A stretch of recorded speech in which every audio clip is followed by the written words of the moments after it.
শোনা যাচ্ছে? হ্যাঁ স্যার, শোনা যাচ্ছে। আচ্ছা, আমার একটু প্রবলেম হয়ে গেছে কম্পিউটারটাতে, আমি ফোন হ্যাঁ থেকে স্যার, দেখলাম করলাম। আপনি লেফট হয়ে গেলেন। হ্যাঁ।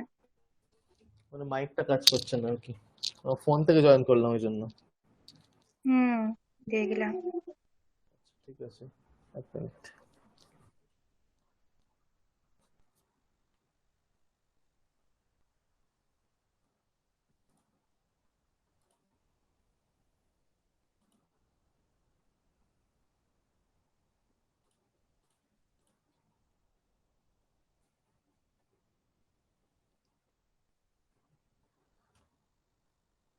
ঠিক আছে, আমরা শুরু করি। ঠিক আছে।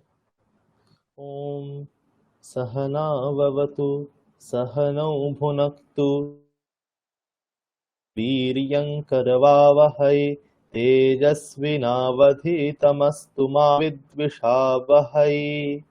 ओम शांति शांति शांति।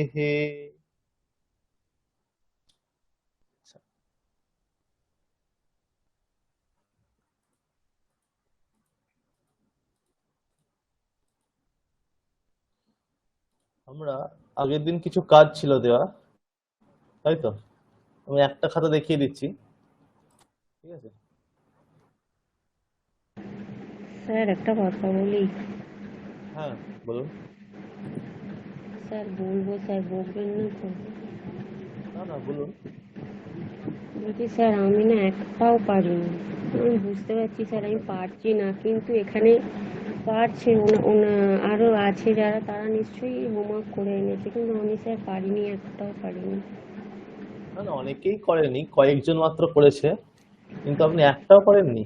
একটাও আমি না একটা করার, আমি তো একদম যেগুলো জানা হয়তো সেগুলোর একটা মধ্যেই দিয়েছি। একটা একটা বলছি, কিন্তু না বাক্যটা ঠিক দাঁড় করাতে পারছি না আমি।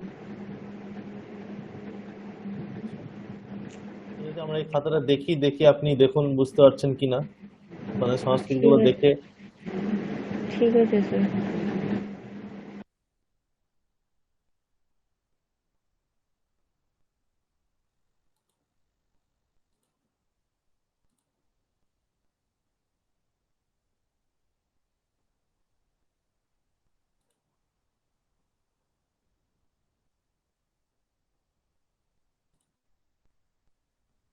আচ্ছা, দেখা যাচ্ছে? হ্যাঁ স্যার, হ্যাঁ দেখা স্যার, যাচ্ছে। দেখা যাচ্ছে।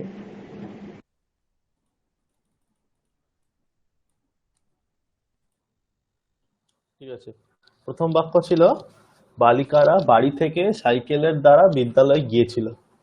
ঠিক আছে, বালিকারা বাড়ি থেকে সাইকেলের দ্বারা বিদ্যালয়ে গিয়েছিল। এবার এখানে প্রথম কিছুই নেই বাক্যটা, আমরা যা শিখেছি তাই দিয়ে বাক্যগুলি করতে হবে। ঠিক আছে, প্রথমে কারক আমরা শিখেছিলাম, কারক নির্ণয় করে। ঠিক আছে, কোনটা কোন কারক সেইগুলো দিয়ে অনেকগুলি বাক্য আমরা প্র্যাকটিসও করেছিলাম এবং আপনারা করেও ছিলেন। ঠিক আছে, একটি বাংলা বাক্য থেকে আমাদের প্রথমে চিনতে হবে কোনটা কোন কারক। ঠিক আছে, এখানে বাক্যটি আছে, এখানে কর্তাকে, যে ক্রিয়াটা বালিকা। করছে। হ্যাঁ, বালিকারা কর্তা বোঝা যাচ্ছে, বালিকারা কর্তা। তাহলে কর্তাতে কোন বিভক্তি হয়? প্রথমা বিভক্তি, তাই তো? হ্যাঁ স্যার। কর্তাতে তাহলে প্রথমা বিভক্তি হয়। তাহলে প্রথমা হলে বালিকারা, মানে কি অনেকগুলি বালিকা বোঝা যাচ্ছে, মানে বহু বচন হবে, তাই তো? প্রথমার বহু বচন বালিকারা আছে, তাহলে হ্যাঁ হ্যাঁ। বালিকাহা হয়ে গেল, বালিকাহা। ঠিক আছে, বাড়ি থেকে, বাড়ি থেকে, এই থেকে যেখান থেকে বোঝায় সেটা কোন কারক হয়? সেটা হয় অপাদান কারক। পড়ানো হয়েছিল এটা। ঠিক আছে, স্যার গৃহাত হবে। থেকে। আমি না হুম। স্যার পাঠাতে ভুল মানে পাঠাতে পারিনি স্যার, আমি খাতাটা আর কি করেছি। হ্যাঁ স্যার, পাঠানো হয়নি আর কি। আচ্ছা, ঠিক আছে, ঠিক আছে, যারা করেছেন তারা চেক করে নিন। ঠিক আছে, তাহলে বাড়ি থেকে মানে অপাদান কারক, বাড়িটা যেখান থেকে কিছু হয়। ঠিক আছে, যেখান থেকে কিছু বিচ্ছেদ বা বিয়োগ হয় সেটা হচ্ছে অপাদান কারক হয়। তাহলে এখানে বাড়ি থেকে আছে, তাহলে বাড়িটা হচ্ছে অপাদান কারক, আর অপাদান কারকে হয় পঞ্চমী বিভক্তি। তাহলে বাড়ি এর সংস্কৃত কি হবে? গৃহ। অকারান্ত গৃহ শব্দ, তার পঞ্চমী করলে গৃহাত, ঠিক আছে? তো বাড়ি থেকে মানে গৃহাত হলো। তো সাইকেলের দ্বারা, তাহলে এরকম কারোর দ্বারা যে কাজটা নিষ্পন্ন হয় সেটা কোন কারক হয়? সেটা হয় করণ কারক। করণ কারক। তাহলে করণ কারক হলে কোন বিভক্তি হয়? তৃতীয়া, ঠিক আছে? তাহলে সাইকেল দ্বিচক্রিকা, সাইকেল মানে দ্বিচক্রিকা, তাহলে দ্বিচক্রিকা শব্দের তৃতীয়ার এক বচন কি হবে? দ্বিচক্রিকয়া, তাহলে সাইকেলের দ্বারা, ঠিক আছে? লতা এটা শব্দের দ্বি মতো, লতা। দ্বিচক্রিটা কি বললেন দ্বিচক্র স্যার? জানো করেছিলাম স্যার, দ্বিচক্র জানে না। হ্যাঁ, ওটাও হবে। দ্বিচক্রিকাটা দ্বিচক্রিকা দ্বিচক্রিকায়া। জানে না করেছিলাম স্যার, এটা হবে তো? হ্যাঁ হ্যাঁ হ্যাঁ, হবে হবে হবে। আচ্ছা। দ্বিচক্রিকা যদি করেন তাহলে ওটা আকারান্ত শব্দ, লতা শব্দের মতো, তাহলে তার তৃতীয়া হবে কি? দ্বিচক্রিকয়া, ঠিক আছে? হয়ে গেল। আর বিদ্যালয়ে গিয়েছিল, তাহলে যাওয়া, আমি বারবার বলেছি যে যেখানে যাচ্ছে সেটা কর্ম হয় সবসময়। যাওয়া ক্রিয়া থাকলে, ঠিক আছে, যাওয়া ক্রিয়া থাকলে মানে যেখানে যাচ্ছে সেটা কর্ম হয়, ঠিক আছে? এটা মাথায় রাখতে হবে সবসময়। বাংলা বাক্যে বিদ্যালয়ে এরকম থাকে দেখে মনে হয় অধিকরণ, কিন্তু আমি বলেছিলাম এই ক্ষেত্রে শুধুমাত্র যেখানে যাচ্ছে, যেটা গন্তব্য স্থল, সেটা কিন্তু কর্ম হয় সব সময়। তাহলে বিদ্যালয়ে কি হবে? বিদ্যালয়ম কর্ম। আর গিয়েছিল অতীতকাল আছে, তাহলে অতীতকাল বোঝাতে আমরা প্রত্যয় আমরা শিখেছিলাম, ঠিক আছে?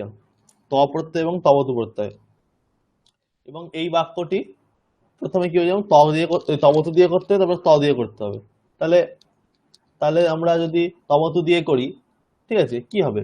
কর্তাকে অনুসরণ করবে, তাই তো? গিয়েছিল মানে কি? গম ধাতু, গম ধাতু তবতু করলে গতবৎ হচ্ছে, ঠিক আছে? গতবৎ শব্দটি পাচ্ছি আমরা, তারপর সেটা কর্তাকে অনুসরণ করবে। কর্তা এখানে আছে বালিকা, তাই তো? বালিকা মানে অনেকগুলি বালিকা, তাহলে স্ত্রীলিঙ্গের বহু বচন। তাহলে গতবৎ শব্দটিকে যদি স্ত্রীলিঙ্গ করতে যাই, কি করতে হবে? একটা ইকার যোগ করতে হবে, দীর্ঘ ইকার যোগ করলে গতবতী শব্দ পেলাম, এবং তার বহু বচনে গতবত্যা রূপ হচ্ছে। তাহলে কি আছে এখানে? মানে শক্ত তো কিছুই নেই, প্রত্যেকটাই আমাদের শেখার মধ্যে আমি দিয়েছি, সেরকম বাক্যগুলোই দিয়েছি যেগুলো আমরা শিখেছি, তাই না? হ্যাঁ, বলুন। দ্বিচক্রে না এই শব্দটা হয় না, না না না, দুই চক্রে না, ওরম বলা যাবে না।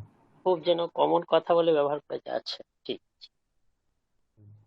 এটা গতবন্তী হবে না?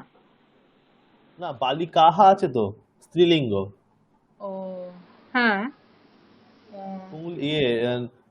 ক্লিবলিঙ্গ হলে জগৎ শব্দের মতো, জগৎ, জগতি, জগন্তি, হ্যাঁ। মিত্রাণী থাকলে হলো। কিন্তু এটা তো স্ত্রীলিঙ্গ, মানে কি? গতবতী হয়ে গেল, তার গতবত্যা। হ্যাঁ, বলুন।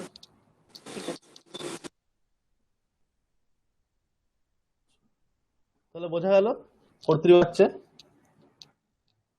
হ্যাঁ স্যার। তারপর এটা কর্মাচ্য করলে কি করতে হবে? কিছুই করতে হবে না। কর্মাচ্য করতে হলে কর্তাকে তৃতীয়া করে দিতে হবে, আর কর্মকে প্রথমা, আর প্রত্যয় দিয়ে করতে হবে, তাই তো? তাহলে কি হবে? বালিকাহা ছিল, সেটা হবে বালিকাভিহি, ঠিক আছে? লতা শব্দ, বহুবচন যেহেতু আছে, তৃতীয়ার বহুবচন করতে হবে। বালিকাহা ছিল বালিকাভিহি। আর আমি কি বলেছি? কর্তার কর্মাদে বাকিগুলো সেম থাকবে, ঠিক আছে? বাকিগুলোতে কোনো টাচ করা হবে না। তাহলে গৃহাতটা গৃহাত থাকলো, দ্বিচক্রিকয়াটা দ্বিচক্রিকয়া থাকলো, আর বিদ্যালয়ম ছিল কর্ম, সেটা প্রথমা হয়ে যাবে বিদ্যালয়ঃ, ঠিক আছে? আর ত প্রত্যয় হবে। ত প্রত্যয় করতে গেলে কি বলেছিলাম? এই যে তবত প্রত্যয়ান্ত শব্দটি আছে, তার থেকে ওই, এটা কেটে দিতে হবে। হ্যাঁ, এটা কেটে দিলে কি পড়ে থাকলো? গত, তাই তো? তা হয়, হ্যাঁ। গত পড়ে থাকলো। এবার বিদ্যালয় শব্দটা কোন শব্দের মতো? ওই পুংলিঙ্গ শব্দ, তাই তো? তাহলে এটা গতাহ হবে। এখানে গতাহ কিন্তু করেছেন, ভুল করেছেন, ঠিক আছে? বিদ্যালয় আছে কর্ম, তাকে অনুসরণ করলে হবে গতহ, শব্দের প্রত্যয় বচন। স্যার আকার হবে না, তাই তো? না না, আকার হবে না। রাম শব্দের মতো হবে, গত শব্দ এক বচনে আছে। বিদ্যালয়া, যদি ওতে বিদ্যা বহুবচন থাকতো তাহলে গতাহা হতো, বিদ্যালয়াহা গতাহা। মানে বিদ্যালয়টা যদি বহুবচনে বিদ্যালয় বহুবচনে কি করে হয়েছে? হ্যাঁ, বহুবচন হতো কতটা? কর্মকে অনুসরণ করে। কি, আমি বারবার বলছি তো, গত প্রত্যয়ান্ত শব্দ কর্মকে অনুসরণ করে। যদি কর্মের যে লিঙ্গ, যে বচন, যে বিভক্তি, এখানেও সেই লিঙ্গ, সেই বচন, সেই বিভক্তি হবে। ও বিদ্যালয়টা প্রথমা বিভক্তি, হ্যাঁ হ্যাঁ, প্রথমার বিদ্যালয়টা এক বচনে আছে, শুধু প্রথমা নয়, প্রথমার হ্যাঁ এক বচনে আছে বলে এটা প্রথমার এক বচনে গতহ হবে। হ্যাঁ স্যার, বিদ্যালয়ও হতো, গতও হতো, তাই না? বারবার এটাই হ্যাঁ বলা হ্যাঁ হচ্ছে, ঠিক আছে? হ্যাঁ স্যার। তাহলে এই দুটি বাক্য কি হলো? বালিকা, এটা কিন্তু পেট কাটা ব হবে, ঠিক আছে? এগুলো বর্গীয় ব। স্যার স্যার এই পেট কাটা ব আর মানে একটা এমনি ব হবে, যেন পেটটা কাটা থাকবে না স্যার, এটা কি করে বুঝবো যে কোন এটা বানানে কোনটা হবে? এইটা ওরকম ভাবে কোনো নিয়ম নেই, ওটা আপনাকে দেখেই মনে রাখতে হবে, ঠিক আছে? যে বালিকা এখানে বর্গীয় ব, বিদ্যালয় এখানে অন্তস্থ ব, ঠিক আছে? হুম, হ্যাঁ তাহলে স্যার। এখানে বালিকাহ গৃহাৎ দ্বিচক্রিকয়া বিদ্যালয়ম গতবত্যঃ। তাহলে বালিকাভিः গৃহাৎ দ্বিচক্রিকয়া বিদ্যালয়ः গতः, ঠিক আছে? বোঝা গেল? হ্যাঁ স্যার। তারপর নেক্সট বাক্য, দুজন ছাত্র মাঠে ফুটবল খেলছে।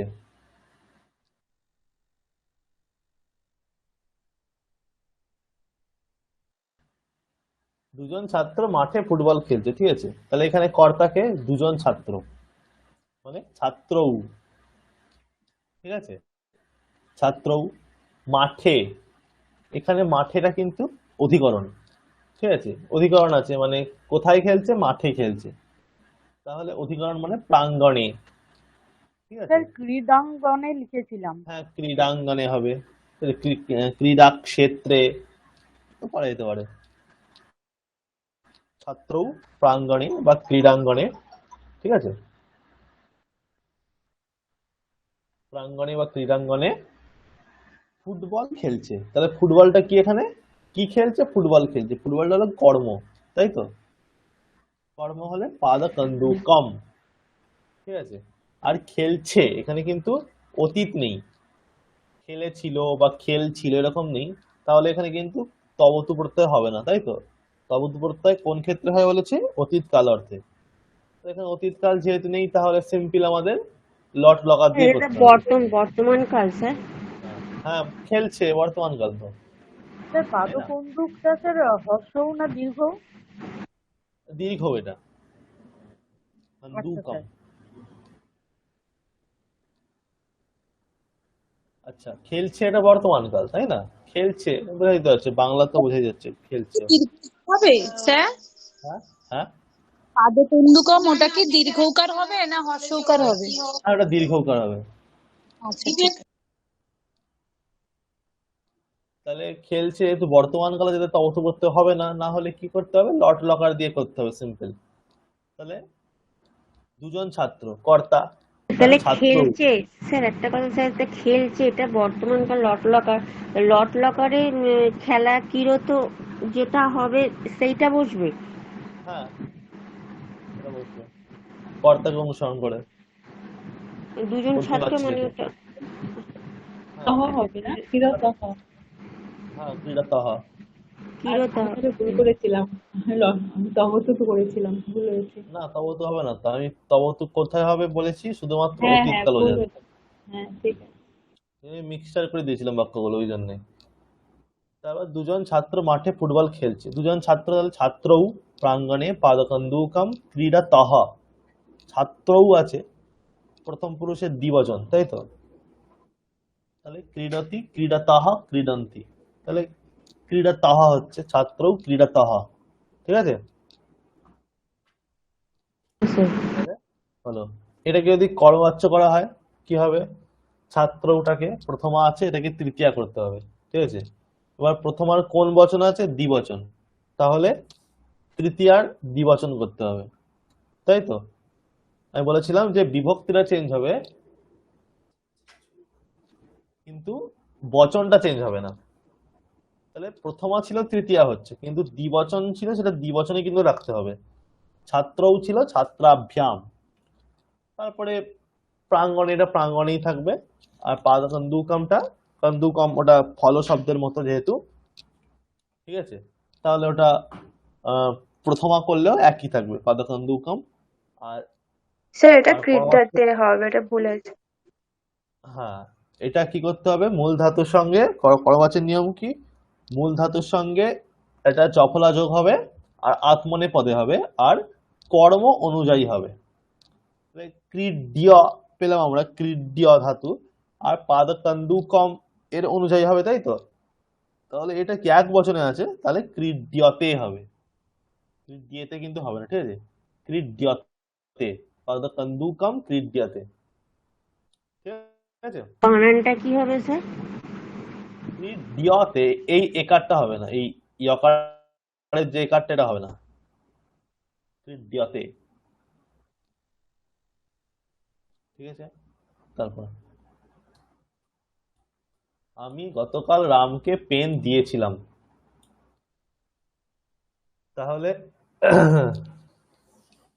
এটা দিয়েছিলাম আছে অতীতকাল, তাহলে এখানে আবার তবতু হবে, ঠিক আছে? আমি, কর্তা হচ্ছে আমি, অহম। গতকাল, গতকালটা আপনাদের শেখানো হয়েছে তো মনে হচ্ছে, ওই জন্য আমি দিয়েছি এটা, হ্যাঁ মানে হ্যাঁ অন্য স্যার, হয়ে গেছে। অন্য আছে তো। হ্যাঁ, স্যার হিয় হ। হ্যাঁ, শিয়াহা হবে। আপনি এটা কি লিখেছেন?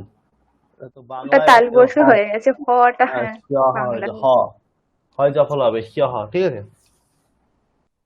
তাহলে গতকাল শিয়াহা, রামকে পেন দিয়েছিলাম, তাহলে এই দেওয়া ওই বানানটা কি বলা স্যার? হয়েছে তালবস্য না, হয় হয় জফলা, হয় জফলা, ও এটা হয় বাংলা জফলা, হয়ে গেছে। হ্যাঁ। আচ্ছা, তারপরে কি বিসর্গ হবে? হ্যাঁ, বিসর্গ হবে। আমি গত দিনম করেছিলাম, ওটা ভুল নাকি? না না, ভুল মানে নয়, ভুল নয়। অল্টারনেটিভ? তাহলে অল্টারনেটিভ। গত দিনম হবে না, গত দিনে, সপ্তমী গত করতে হবে। দিনে। আধার, কাল তো আধার, আচ্ছা, ঠিক আছে? তাহলে রামকে পেন দিয়েছিলাম, ঠিক আছে? রামকে পেন দিয়েছিলাম, তাহলে এরকম দেওয়ার ক্ষেত্রে আমি বলেছিলাম যাকে দেওয়া হচ্ছে, যার সঙ্গে সম্বন্ধ করা যায়, সেটা সম্প্রদান কারক হয়। যে কোনো জিনিস, ঠিক আছে, কর্মের দ্বারা যার সঙ্গে সম্বন্ধ করা হচ্ছে, মানে সোজা কথা যাকে দেওয়া হচ্ছে, যে কোনো জিনিস দান ক্রিয়া থাকলে যাকে দেওয়া হয়, যে ব্যক্তিকে বা যাকে, সেইটা কি হয়? সম্প্রদান হয়। সম্প্রদান হলে চতুর্থী বিভক্তি হয়। তাহলে রামকে দেওয়া হচ্ছে এখানে, তাহলে রামায়, ঠিক আছে? কি দেওয়া হচ্ছে? পেন, সেটা কর্ম, কলমম বা লেখনীম করতে পারেন, ঠিক আছে? দিয়েছিলাম, কে দিয়েছিল? আমি, তাহলে কর্তা আমি, তাহলে অহম আছে যেহেতু, তাহলে এটা যদি আহ দান, দা ধাতু দত্তবৎ হয়, ঠিক আছে? দত্তবৎ, সেটা এবার অহম অনুযায়ী হবে। অহম যদি পুংলিঙ্গে হয় দত্তবান, যদি স্ত্রীলিঙ্গে হয় দত্তবতী, ঠিক আছে? অহম শিয়হ রামায় কলমম দত্তবান অথবা দত্তবতী, ঠিক আছে? স্যার, এটাকে কর্মবাচ্য, হ্যাঁ বলুন। বলছি এই দেওয়াটা কি চতুর্থী অবশ্যই করতে হবে? কোন কোন কোনখানটায়? এই কলম দেওয়াটা? হ্যাঁ, চতুর্থী অবশ্যই করতে হবে। আমি ভাবছিলাম যে কলম দেওয়া মানে তো আমি কাউকে কলম দিয়ে আবার পরক্ষণেই নিয়ে নিতে পারি, হ্যাঁ, নিয়ে এমনকি নিতে পারেন, হ্যাঁ, নিয়ে নিতে পারেন, কিন্তু তাহলে তো দানটা বোঝা যাচ্ছে তো, আচ্ছা, দান দেওয়া আমি মানে ক্রিয়াটাকে বোঝা সেই মুহূর্তে দান হ্যাঁ করেছিলাম, সেটাই ধরে নেওয়া হ্যাঁ হচ্ছে, তাই হ্যাঁ তো? হ্যাঁ হ্যাঁ, সেটাই দেওয়া আচ্ছা যাচ্ছে। আচ্ছা আচ্ছা, ঠিক। একটা এইটা নিয়ে একটা মজার আছে, মানে মহাভাষ্যকার মানে এটা এই প্রশ্নটা করছেন ওখানে, যে প্রথমে বলছে দান মানে কি, যে সত্ত্ব নিবৃত্তি, মানে আমি নিজের সত্ত্বটাকে নিবৃত্তি করে দিলাম যে জিনিস দান করছি, ঠিক আছে? সেখানে একটা এরকম উদাহরণ দিচ্ছেন, তাহলে গুরুহু শিষ্যায় চপেটাম দদাতি, মানে গুরু শিষ্যকে চড় দিচ্ছে, চড় মারছে, সেখানেও তাহলে এটা কি দান বলা হবে? সেখানে চতুর্থ এই নিয়ে একটা প্রসঙ্গ মানে আছে এরকম করতে, কিন্তু লাস্টে আসছে যে না, দেয়া বোঝালেই হবে ওখানে, ঠিক আছে? দা ধাতু প্রয়োগ থাকলে, আচ্ছা আচ্ছা, দা ধাতু ঠিক। প্রয়োগ আছে মানে ওখানে চতুর্থী করতে হবে।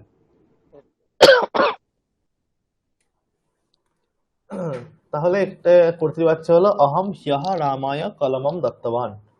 এটাকে যদি করবাচ্য করা হয়, যেহেতু তবতু দিয়ে আছে, করবাচ্য করলে ত প্রত্যয় দিয়ে হবে, ঠিক আছে? অহমটা হয়ে ময়া, বাকিগুলো হিয়াহ একই থাকবে, রামায় একই থাকবে, আর হ্যাঁ, কলমম অহংটা ময়া ময়া কেন হলো? অসমত শব্দের ওটা তৃতীয় আর এক বচন ময়া রূপটা হয়।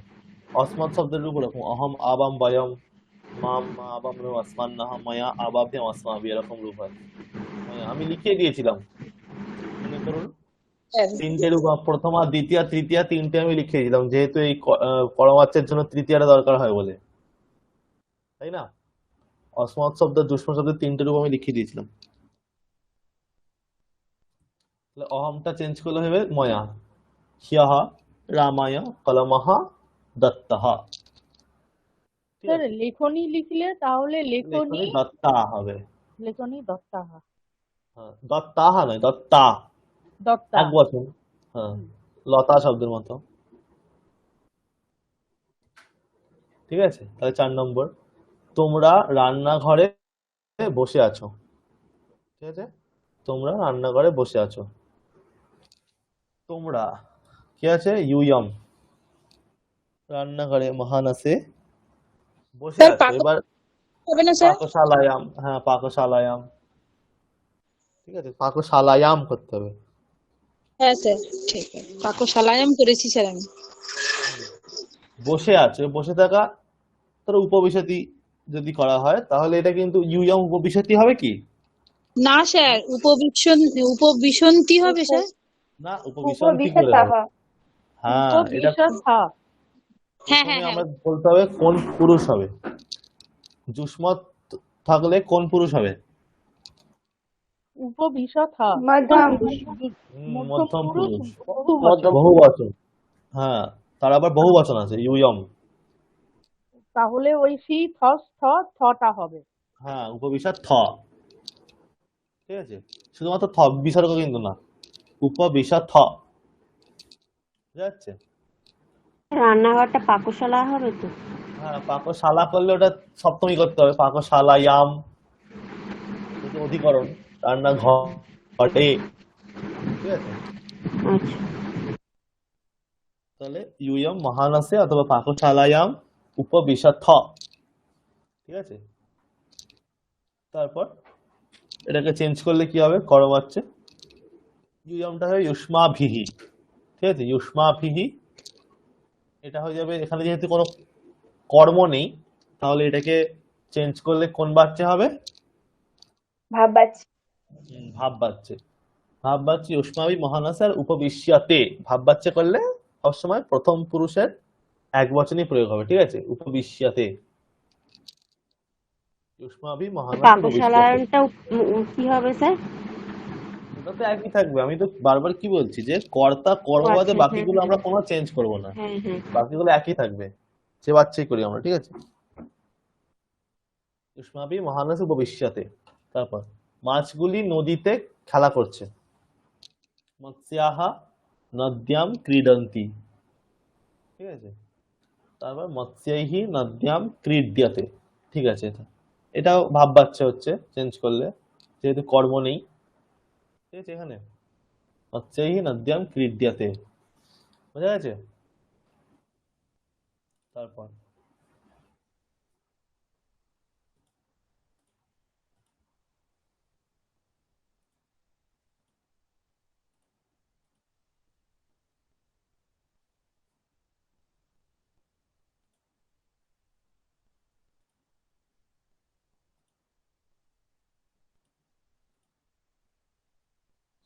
দেখা যাচ্ছে আমরা হ্যাঁ স্যার, দুজন দেখা যায়। তোমাদের দুজনকে দেখছি, ঠিক আছে, আমরা দুজন তোমাদের দুজনকে দেখছি। তাহলে এখানে কর্তা কি, আমরা দুজন, আর কর্ম তোমরা দুজন, ঠিক আছে। আমরা দুজন হলে কি হবে, অহম আবাম, আবাম হবে, ঠিক আছে, আবাম হলো। আর তোমাদের দুজনকে এটা কর্ম, তাই তো, কর্ম হলে এখানে কি হবে, ইউয়াম হবে কি, না ইউয়ামটা তো স্যার, প্রথম যুবাম। আর রূপ। হবে হ্যাঁ, স্যার। যুবাম। জুবাম, হ্যাঁ জুবাম, আবাম, জুবাম, পশ্যাবহ, ঠিক আছে। পশ্যাবহ কেন হবে, যেহেতু এটা আবাম কর্তা আছে অসমত শব্দ দিয়ে, মানে আমি এটা কর্তা আছে, তাই তো? তাহলে উত্তম পুরুষ। আর আবামটা হচ্ছে দ্বিবচন, আমরা দুজন, তাই পশ্যামি পশ্যাবহ হচ্ছে দ্বিবচনে, উত্তম পুরুষের দ্বিবচন পশ্যাবহ। আবাম ইউবাম পশ্যাবহ, ঠিক আছে? আবাম ইউবাম পশ্যাবহ। তাহলে এটাকে চেঞ্জ করলে কি হবে? আবাব আবাভ্যাম, ত্বং দৃশ্যসে হলো। জুসমান। না দুষ্মান নয়, না স্যার ত্বং হবে। যুবামই থাকবে। তম কেন হবে? তোমরা দুজন আছো, আচ্ছা দুজন। কর্মে আছে, হ্যাঁ। কর্মটা কি ছিল তাহলে? আমাদের কর্তৃবাচ্যে কি রূপটা হলো? আবাম ইউবাম পশ্যাবহ, তাই তো? আবাম ইউবাম পশ্যাবহ, আবাভ্যাম ইউবাম, ইউবামিত হবে, তাই না?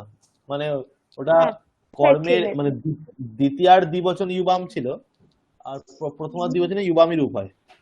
হ্যাঁ, দুটোই আর একই ওটা, রূপ। হ্যাঁ রূপটা একই হবে, যেহেতু দ্বিতীয়াতেও একই রূপ হয় দ্বিবচনে, প্রথমার দ্বিবচনে একই রূপ হয় ইউবাম। তাহলে আবাভ্যাম ইউবাম, আর এটা কি হবে? দ্বিবচন। দৃশ্যেতে। হ্যাঁ মধ্যম পুরুষ। দৃশ্যেতে, হ্যাঁ মধ্যম পুরুষের দ্বিবচন দৃশ্যেতে। আবাভ্যাম ইউবাম দৃশ্যেতে। সকলে করেছেন এটা? ঠিক করে নিন। আর বোঝা গেছে তো কেন হচ্ছে এটা? দৃশ্যেতে, হ্যাঁ স্যার। ঠিক আছে? সেব ধাতুর আমি রূপটা দিয়েছিলাম, সেব ধাতুর রূপের মধ্যে হবে সেবসে সেবেথে সেবদ্ধে, সেবেথে দৃশ্যেতে। এটা হলো। তারপর 7 নম্বর বাক্য, বাবা বাজার থেকে মাছ নিয়ে এসেছিল, ঠিক আছে? বাবা বাজার থেকে মাছ নিয়ে এসেছিল, তাহলে এসেছিল এখানে আবার অতীতকাল চলে আসছে, তাহলে আবার আমাদের তবতু বলতে হয়। তাহলে বাবা জনকহ বাজারটা কি হবে? বাজার থেকে, থেকে বোঝাতে কি করতে হবে বললাম, যে কোথাও থেকে যদি হয় ঠিক হবে। অপাদান কারক। অপাদান। তাহলে বাজারটা ইয়ে আপন হলে দোকান, আপন মানে দোকান, বাজার বলতে গেলে বিপণী। বিপনাথ হবে স্যার, স্যার বিপনাথ হবে, বিপনাথ। বিপণা- স্যার বিপন্যাহ বিপ- বিপণী শব্দ, বিপণী মানে নদীর মতো। ইকারান্ত হ্যাঁ হয়ে যাচ্ছে। স্যার বিপন্যাহ না, করেছিলাম। নদীর মতো নয়, নদীর মতো নয়, ওটা হর্ষ ইকারান্ত। স্যার বিপণে এরকম হবে। কি হবে? হ্যাঁ মতি শব্দ, বিপণী হলে মতি কি শব্দ, হবে? বিপণেহে, বিপণে ঠিক আছে? আপনার অথবা মতি শব্দ, না আপন, আপন মানে কিন্তু দোকান বোঝায়, আপন মানে দোকান, বাজার বলতে বিপণী। পূর্ণিমার বাজার আছে। হ্যাঁ, আপন মানে এমনি দোকান থেকে যদি বলা হয় দোকান, কোনো দোকান বোঝায়। তার বাজার মানে কি? দোকান সমূহ একটা। বিপণী মানে হস্য ইকারান্ত স্ত্রীলিঙ্গ, মানে এটা মতি শব্দ আমরা পড়েছিলাম, মতি। স্যার মুনির মতো না? স্যার মুনিটা, মুনি মতি। মুনিটা হচ্ছে পুংলিঙ্গ, ও আর এটা লোকটা কিন্তু স্ত্রীলিঙ্গ। অনেকটা এক থাকে। হ্যাঁ, পার্থক্য কোথায় দেখবেন? মতি শব্দের দুটো রূপ হয়, মৎস্য। ষষ্ঠীতে বা পঞ্চমীতে। হ্যাঁ হ্যাঁ, স্যার, মত্স্যাহা মতেহে, হ্যাঁ, তাই তো? তাহলে এটাও কিন্তু বিপণ্যাহা হতে পারে, বিপণেহে হতে পারে। স্যার বিপন্যাহ করেছিলাম, হ্যাঁ যদিও তাহলে নদী ঠিক ভেবে আছে, করেছিলাম। হ্যাঁ কিন্তু রূপটি ঠিক আছে।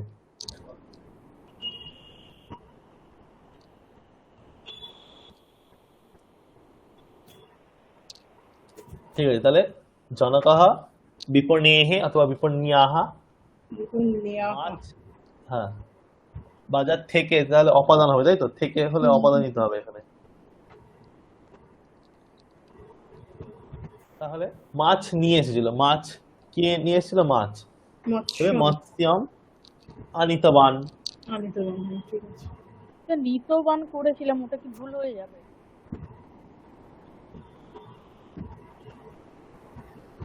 স্যার নিতবান করেছিলাম, ওটা হ্যাঁ কি ভুল? না, নিতবান। নিতবান মানে নিয়ে, মানে গিয়েছিল, নিয়ে আসাটাকে আনিতে হবে। আচ্ছা নিত মানে নিয়ে যাওয়া, আর নিয়ে আচ্ছা, আসা যাওয়ার মধ্যে আনিতবান। পার্থক্য আছে, তাই না? হ্যাঁ, তাহলে মৎস্য আনিতবান, এটা যদি করা হয় কি বলে করবাচ্চে জনকেন, এর মূর্ধন্য হবে না, জনকেন হবে না, আচ্ছা জনকেন। দন্তে মধ্যম কখন হয়? র মধ্যম থাকলে।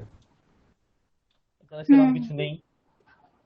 জনকেন আপনাত বা সরি বিপণ্যাহ, জনকেন বিপণ্যাহ তো বিপণেহে মৎস্যঃ আনীতঃ, ঠিক আছে?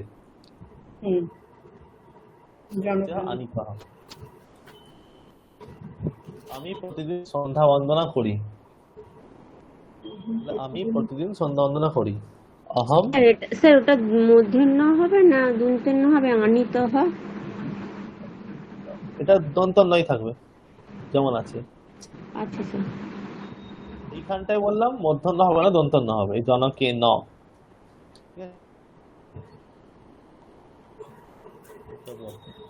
আমি প্রতিদিন সন্ধ্যা বন্দনা করি। অহম প্রত্যহম অনুস্বার হবে একটা, ঠিক আছে? হ্যাঁ অহম প্রত্যহম সন্ধ্যা বন্দনাম করোমি। স্যার স্যার প্রতিদিনম হবে না? হ্যাঁ প্রতিদিন নাম হতে পারে। স্যার নিত্যম করেছিলাম। হ্যাঁ নিত্যমটাও হবে।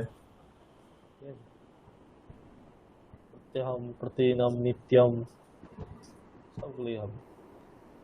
সন্ধ্যা বন্দনাম করোমি, অহম যেহেতু আছে তাহলে করোমি হবে, তাই তো? করি, করি এটা কিন্তু অতীতকালে নেই, তাই কিন্তু এখানে তবতু বা ত হবে না, ঠিক আছে? হ্যাঁ, এটা করণীয় হবে স্যার। হ্যাঁ করমি হবে এটা। তারপর মায়া প্রত্যহম সন্ধ্যা এখানে বন্দনাম তো আর হবে না, কি হবে এটা? কর্ম আছে যেহেতু, তাহলে কর্ম সন্ধ্যা আছে কি হবে? সন্ধ্যা সন্ধ্যা বন্দনা। বন্দনা। হ্যাঁ বন্দনা প্রথমা হয়ে যাবে, তাই তো? দ্বিতীয় ছিল প্রথমা হয়ে যাবে, তাহলে প্রথমা হয়ে গেল সন্ধ্যা বন্দনা। আর ক্রি ধাতুর ওটা করলে এরকম হয় না, ক্রি ধাতুর ক্রিয়াতে প্রিয়তে। প্রিয়াতে। কয়রফলা হস্যি অন্তস্থ তয়েকা ক্রিয়াতে। সন্ধ্যা বন্দনা কর্ম আছে, একে অনুসরণ করে হবে। স্যার এটা ওই উভয়পদী দেখে এরকম করেছিলাম। না উভয়পদী, উভয়পদী এটা তো আত্মনেপদের রূপটা, হুম হুম হুম। আত্মনেপদের রূপটা, কিন্তু আমাদের কর্মবাচ্য করলে আত্মনেপদের ওরকম হবে না। আচ্ছা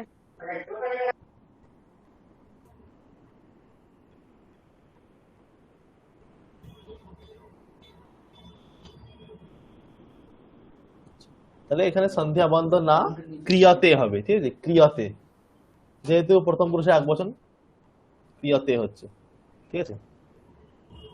তারপর মা ভিক্ষুকটিকে ভাত দিয়েছিল, ঠিক আছে? মা ভিক্ষুকটিকে ভাত দিয়েছিল, তাহলে কর্তা আছে মা, মাতা, ঠিক আছে?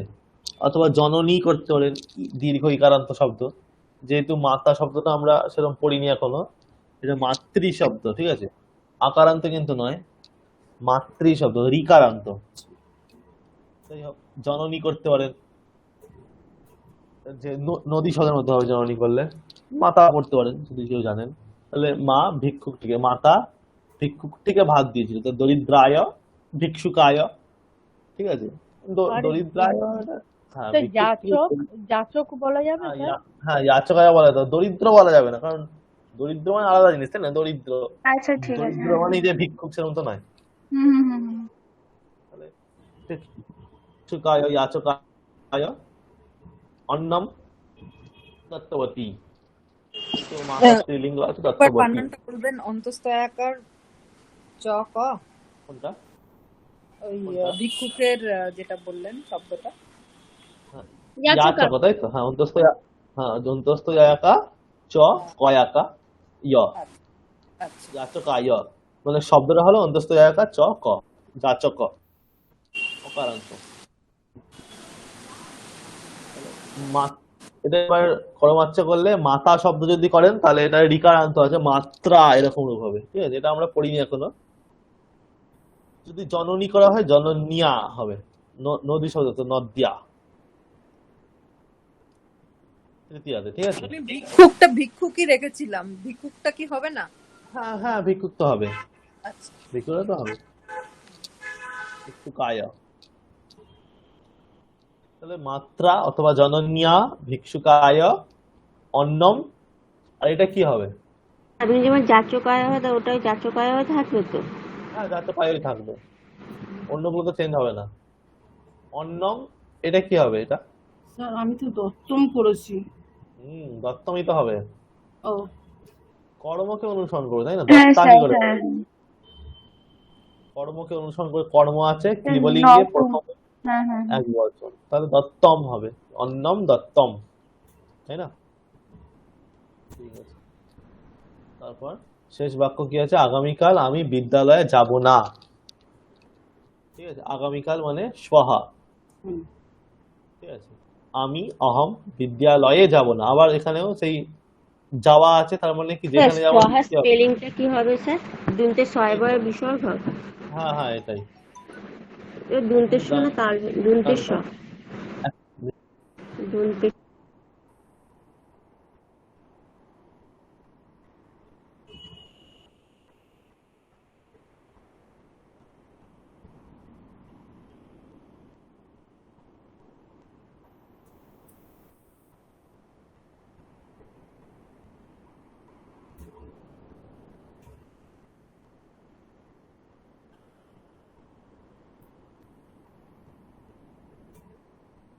হ্যালো, বলছেন তালব ছয় বয় ফলন, এই বিসর্গ। ঠিক আছে, তাহলে স্বহা অহম বিদ্যালয়ম, এটা বিদ্যালয়ম হবে, তালব বিদ্যালয়ে। ছয় বয়? হ্যাঁ হ্যাঁ, এই তো লেখা আছে তালব ছয় বয়। ওটা দুনতের স হবে না? না না, দন্ত হবে না, তালবস্য। ঠিক আছে, বিদ্যালয়ম যাব না। যাব মানে এটা ভবিষ্যৎ কাল আছে, তাই তো? যাওয়া, যাব, ভবিষ্যৎ কাল আছে, তাই এটা কি হবে? রিট লাগাল, রিট। রিট লাগাল হবে গমিষ্যামি, মানে গমিষ্যতি এরকম রূপ হয়। গচ্ছতিটা গমিষ্যতি, আর অহম আছে তাই গমিষ্যামি।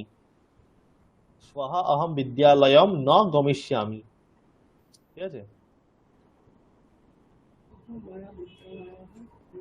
স্বহা অহম বিদ্যালয়ম ন গমিষ্যামি।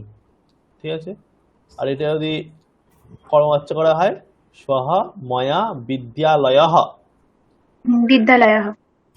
ন গমিষ্যতে। ঠিক আছে, ভবিষ্যতে হবে না? হ্যাঁ গমিষ্যতে হবে, বিদ্যালয়ঃ হবে ন গমিষ্যতে। ঠিক আছে,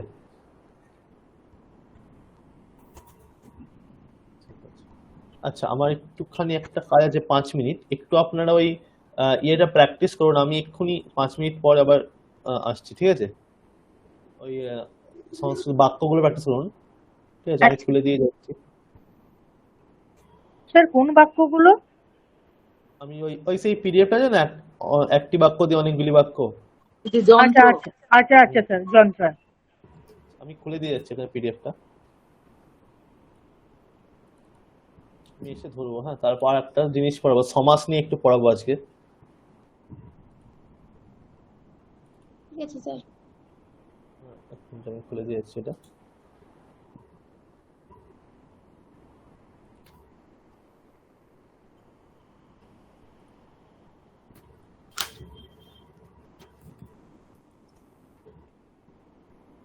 ঠিক আছে,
সুকৃতি বর্ধন মহোদয়, আপনার মাইকটা অন থেকে গেছে। না না, আসলে না এইটা মনে হচ্ছে খারাপ হয়ে গেছে, যার জন্য আমি কয়েকবার লেফট হয়ে যেতে হলো।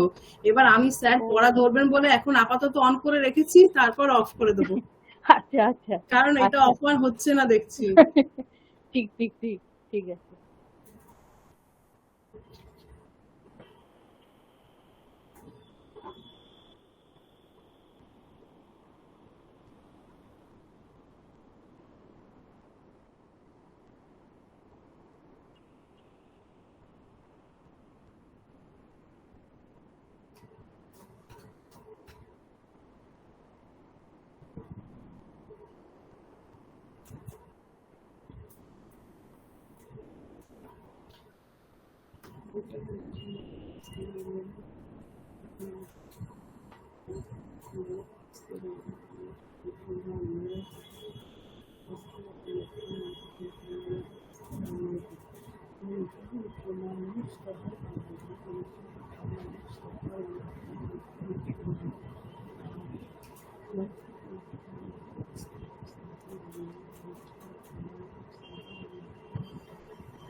আচ্ছা, হ্যালো, শোনা যাচ্ছে?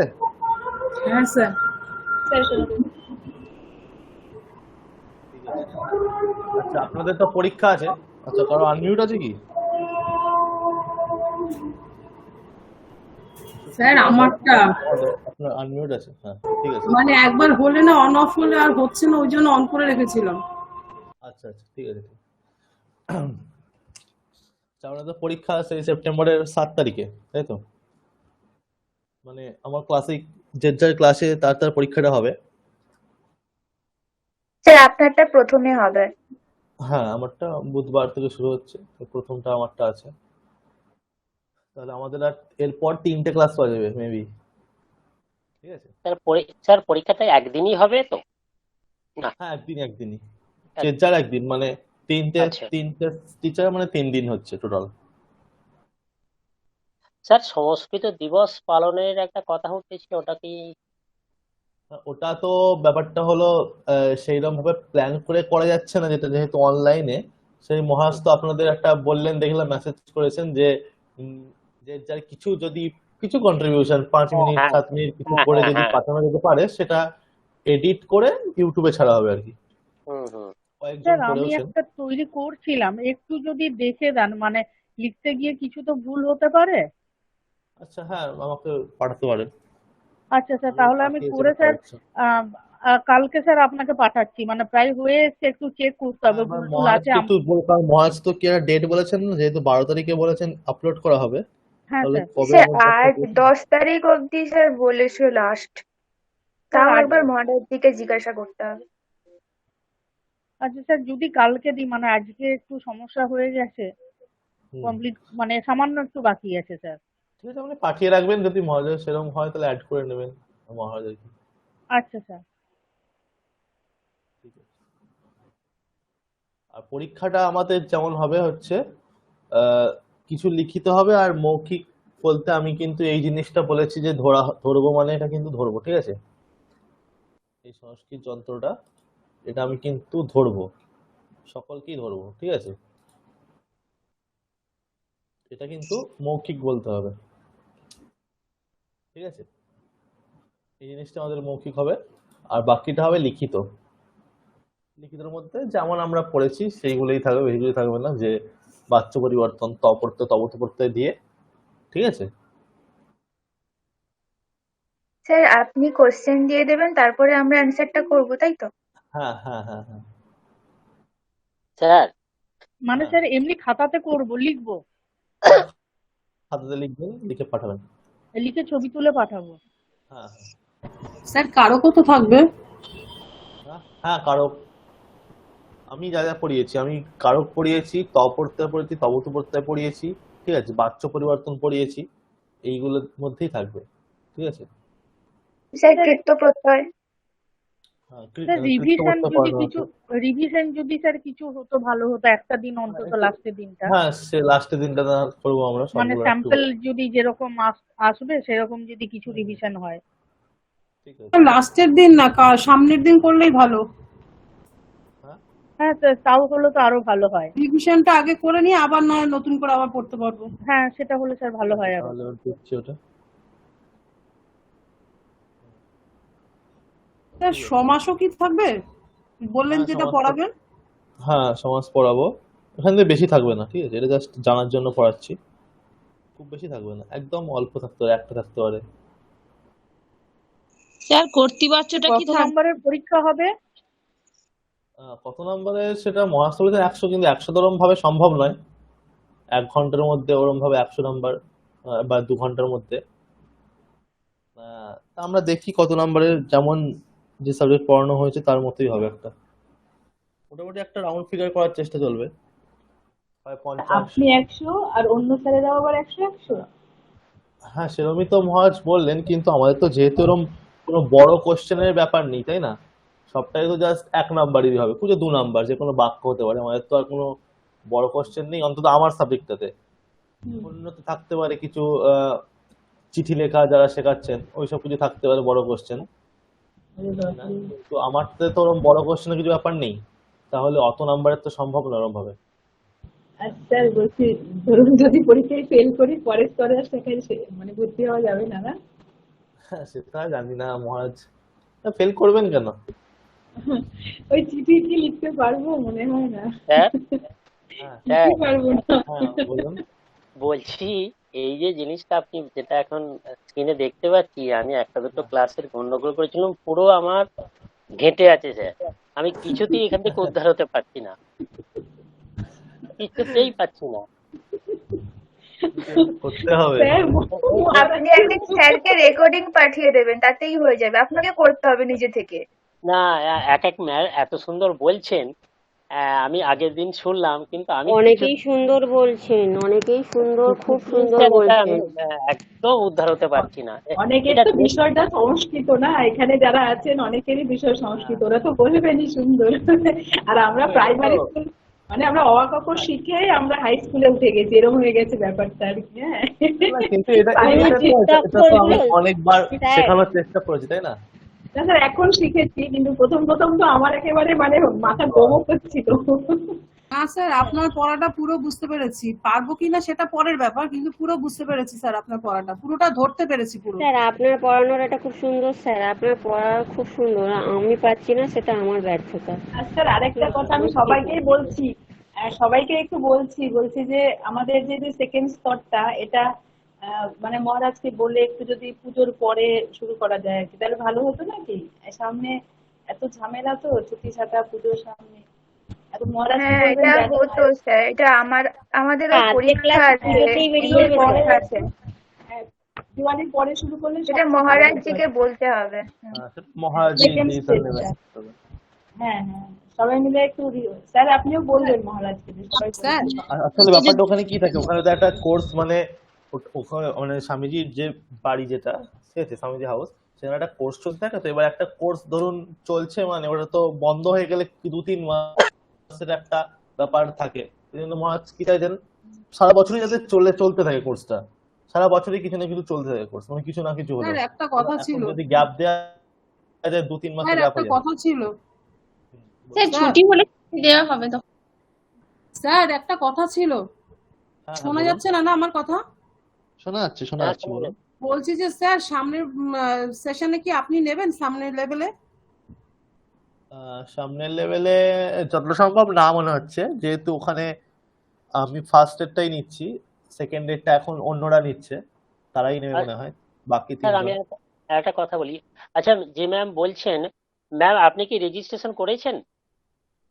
না না, আমি করিনি এখনো। না, লা- আমিও আহ, করিনি।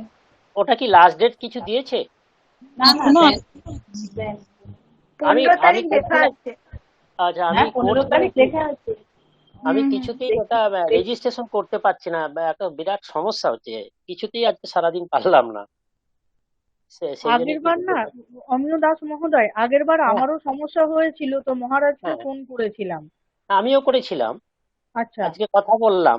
উনি উনি বললেন যে যেখানে সমস্যা হচ্ছে সেটা স্ক্রিনশট নিয়ে আমাকে পাঠান। আমি স্ক্রিনশট নিয়ে পাঠালাম, তাও কিন্তু সমস্যাটা সমাধান করতে পারলাম না। এটা তো ও আচ্ছা, নেক্সট দেখি আবার কাল পরশুর মধ্যে কি করা যায়। দেখুন আর দেখবেন আপনি না সার্ভার কি পুরোনো প্রবলেম থাকতে রেকর্ডিং পারে। গুলো শেয়ার করা হয়, সেটা দেখলে এই যন্ত্রাংশটা হয়তো হবে। হ্যাঁ, পুরোনো এটা একটু রেকর্ডিং বুঝতে যেগুলো পারবেন, ক্লাসের হয়েছে সেটা 2-3 বার দেখলে কারণ হয়তো এটা ক্লিয়ার কিন্তু হয়ে যেতে পারে, পরীক্ষায় একবার দেখে থাকবেই, নেবেন। ঠিক আছে, কারণ এটা তো থাকবেই পরীক্ষা, যেহেতু পড়ানো হয়েছে। এটা কিন্তু অন্তত আচ্ছা আচ্ছা, কিছুটা হলেও তো বলতে হবে, একদম যদি কেউ বলে না না, বলতে পারবো না, সেটা আমি কিছুটা তো হলেও দেখছি মানে যতটা কিভাবে সম্ভব। উদ্ধার হওয়া যায়। হ্যাঁ। আচ্ছা একটা কথা বলবো, মানে যিনি বলছিলেন লাস্ট ডেট, তো সেকেন্ড লেভেলে এরকম লাস্ট ডেট কিছু আছে নাকি, হয়তো 15 দিয়েছেন তারিখ কি? বলছে। লাস্ট ডেটটা আমি বলতে পারবো না, কিন্তু 15 তারিখটা লেখা আছে, এটাই দেখলাম। 15ই 15ই সেপ্টেম্বর। সেপ্টেম্বর। হুম। আচ্ছা 15 আচ্ছা। সেপ্টেম্বর যেহেতু তো ওখান ম্যাম থেকে তো মানে ক্লাস শুরু হবে। ক্লাস তো শুরু হয়ে যাবে হ্যাঁ, 15 তার সেপ্টেম্বর। তার আগে থেকে, হ্যাঁ, আগেও তার নিশ্চয়ই রেজিস্ট্রেশন করে নিতে হবে। হ্যাঁ হ্যাঁ, ঠিক আছে, তাহলে আমরা আজকে শুরু করি। সমাজটা আমার স্যার, একটুখানি দেখবো স্যার আর কি একটা কথা বলি, স্যার একটা কথা বলি, এই যে 4 নম্বরে হ্যাঁ আছে না স্যার, রামঃ আদদাতি নরাত, হ্যাঁ রামঃ আদদাতি নরাভ্যাম, রামঃ আদদাতি নরৈহি। স্যার এটা না, তাহলে নরম রামঃ হবে না দিয়ে তো। যখন, স্যার তাহলে কি হবে স্যার? নরাত আছে মানে নরাত, নরাভ্যম, ও নরেভ্যঃ নরাভ্য, পঞ্চম। হ্যাঁ হ্যাঁ, নরাভ্য। তা স্যার ওটা যখন রামও বলবো, সাথে আদদাতিটা কি বলবো স্যার? আদত্তঃ। আদদাতি, আদত্তঃ, আদদন্তি। হ্যাঁ, আর এই যে এইখানটায় দেখুন, এই যে দদাতি, দত্তঃ, দদতি আছে। এই যে এই দিকটা কোথায় দেখুন, স্যার? 2 দা ধাতু লেখা আছে। দদাতি, দদতি। হ্যাঁ, দা আচ্ছা ধাতু আচ্ছা। এরকম রূপ হয়, দা ধাতু তাহলে খালি আ যোগ করা আছে আগে। আদাতি, আদত্তঃ, আদদতি। তাহলে রাম আচ্ছা দদাতি বা রাম আদদাতি, রাম দত্তঃ বা আদত্তঃ, আর রামাহা আদদতি। আর হচ্ছে হ্যাঁ। আচ্ছা হ্যাঁ স্যার। আপনি যেগুলো বললেন আমি একবার বলছি, আমাকে একবার বলে দেবেন আমি কিছু মিস করছি কিনা। হ্যাঁ ঠিক আছে। একটা হচ্ছে আপনি বাচ্চ বলেছেন, মানে পরীক্ষায় যা আসবে আর কি। একটা হ্যাঁ বাচ্চ হ্যাঁ বলেছেন, সমাস অল্প, একটা কোয়েশ্চেন হয়তো আসবে। হ্যাঁ আহ, কারক আসবে হচ্ছে ত প্রত্যয় তভূত প্রত্যয়, হ্যাঁ আর কৃত্য সরি প্রত্যয়। বাচ্চ, বাচ্চ আচ্ছা কৃত্য প্রত্যয়।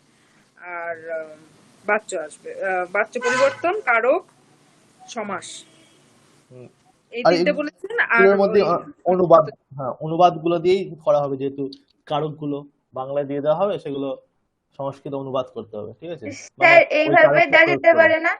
স্যার এইভাবে দেওয়া যেতে পারে না, মানে স্যার রাম ও শব্দের তৃতীয়ার বহুবচন কি, মানে এটা আমাদের হ্যাঁ 7-8 ওগুলো তো, যখন হ্যাঁ থাকতো। ওগুলো ওগুলো তো থাকবেই কিছু, ওগুলো তো কিছু থাকবে, ওগুলো আমি পরের দিন কোন কোন শব্দ বলে দেবো, ঠিক আছে, শব্দ আর ধাতু, ঠিক আছে, হ্যাঁ স্যার, এটা বলে দিলে স্যার ভালো হয় স্যার। কোন কোন শব্দ আর ধাতু আমি পরের দিন বলে দেবো। ওগুলো কিন্তু ওরম ভাবে ওরম কোশ্চেন থাকবে, রূপটা। আচ্ছা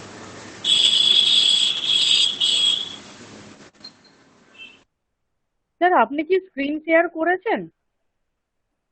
হ্যাঁ স্ক্রিনে কি স্ক্রিন কিছু হ্যাঁ শেয়ার দেখা স্যার দেখাচ্ছে। যাচ্ছে? করেছে, স্যার আচ্ছা, করেছে, দেখা আমার যাচ্ছে। ওটা চলে গেছে কোনোভাবে।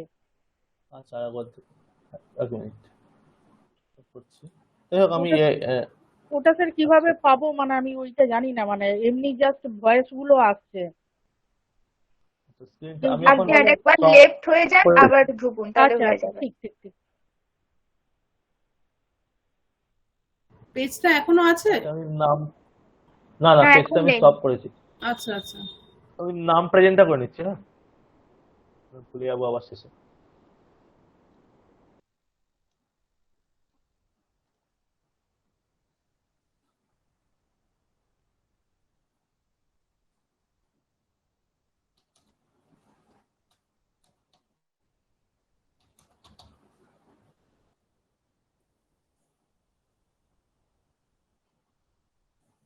অমিত মজুমদার নেই, সৌমি দত্ত মহোদয় আছে। স্ক্রিনে কিছু দেখাচ্ছেন? না না এখন আমি দেখাইনি কিছু, আচ্ছা আমি আচ্ছা নাম প্রেজেন্ট করছি, ঠিক আছে? আচ্ছা। সৌমি দত্ত আছেন, শেফালি নাথ আছেন, তন্ময় নেই, শ্বেতা দত্ত নেই, রায় গাঙ্গুলি, হ্যাঁ স্যার। কেয়া সরকার,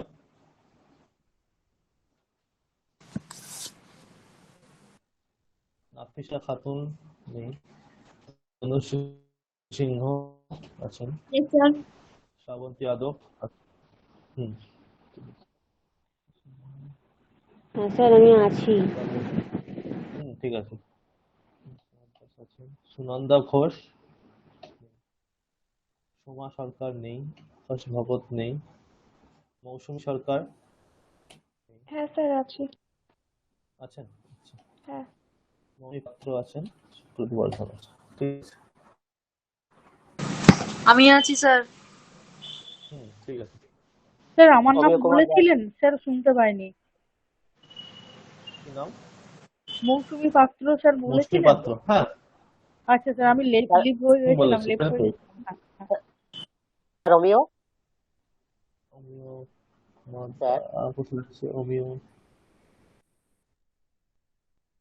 এক মিনিট, 18 হ্যাঁ স্যার আমার করেছে। নামটা বলেছেন। জুলি ফলে করেছে। স্যার আমার নাম আচ্ছা স্যার একটা কথা জানার ছিল। ছন্দা বেরা, হ্যাঁ ছন্দা বেরা করেছে। স্যার একটা কথা জানার ছিল, মানে আমার রোল নাম্বারটা কত একটু বলবেন? হ্যাঁ রোল স্যার নাম্বার বলছি, রোল নাম্বার ওয়াইজ কি ধরবেন, মানে যদি থিওরি, মানে থিওরিটা, এখানে তাহলে তো আমি জানি না অনেকজনের আমার রোল নাম্বার। নাম আছে, 25 জনের, কিন্তু অনেকে তো নেই, মানে অনেকে তো মোটামুটি হাফ থেকে ছেড়ে দিয়েছেন।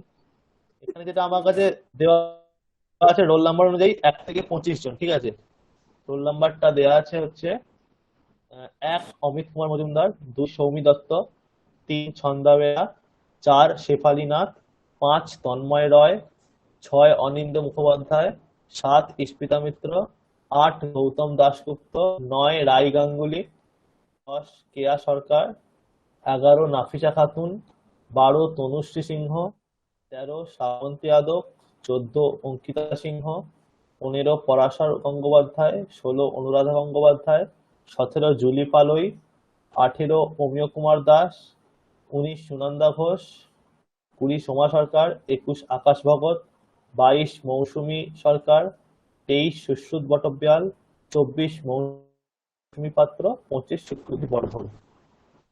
ঠিক আছে, এই অনুযায়ী ধরবো, আচ্ছা যারা নেই তাদের বাদ দিয়ে। স্যার বর্তমানে পুরুষ তো আমি একাই আছি নাকি? হ্যাঁ, আপনি একাই আছেন, মোটামুটি 10 জন মতোই তো স্যার এখন অমিত টোটাল। বাবু দেবেন না? উনি তো বেশ ভালোভাবে ক্লাস করতেন।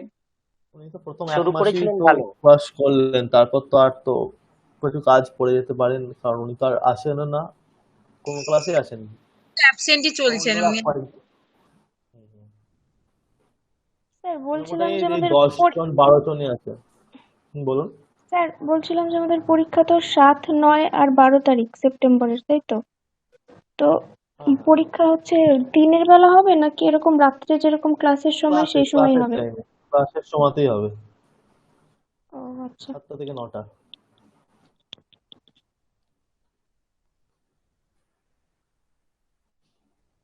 ঠিক আছে, তাহলে আমি একটু স্ক্রিন শেয়ার করি।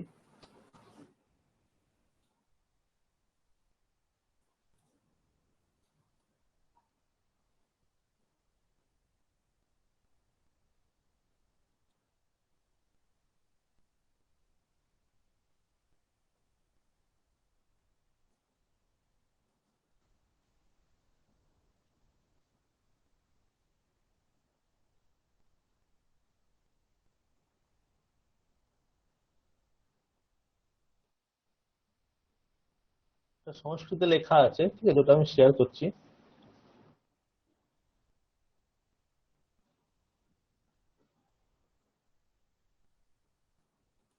আচ্ছা, আমরা পড়বো সমাস। তাহলে সমাস মানে কি?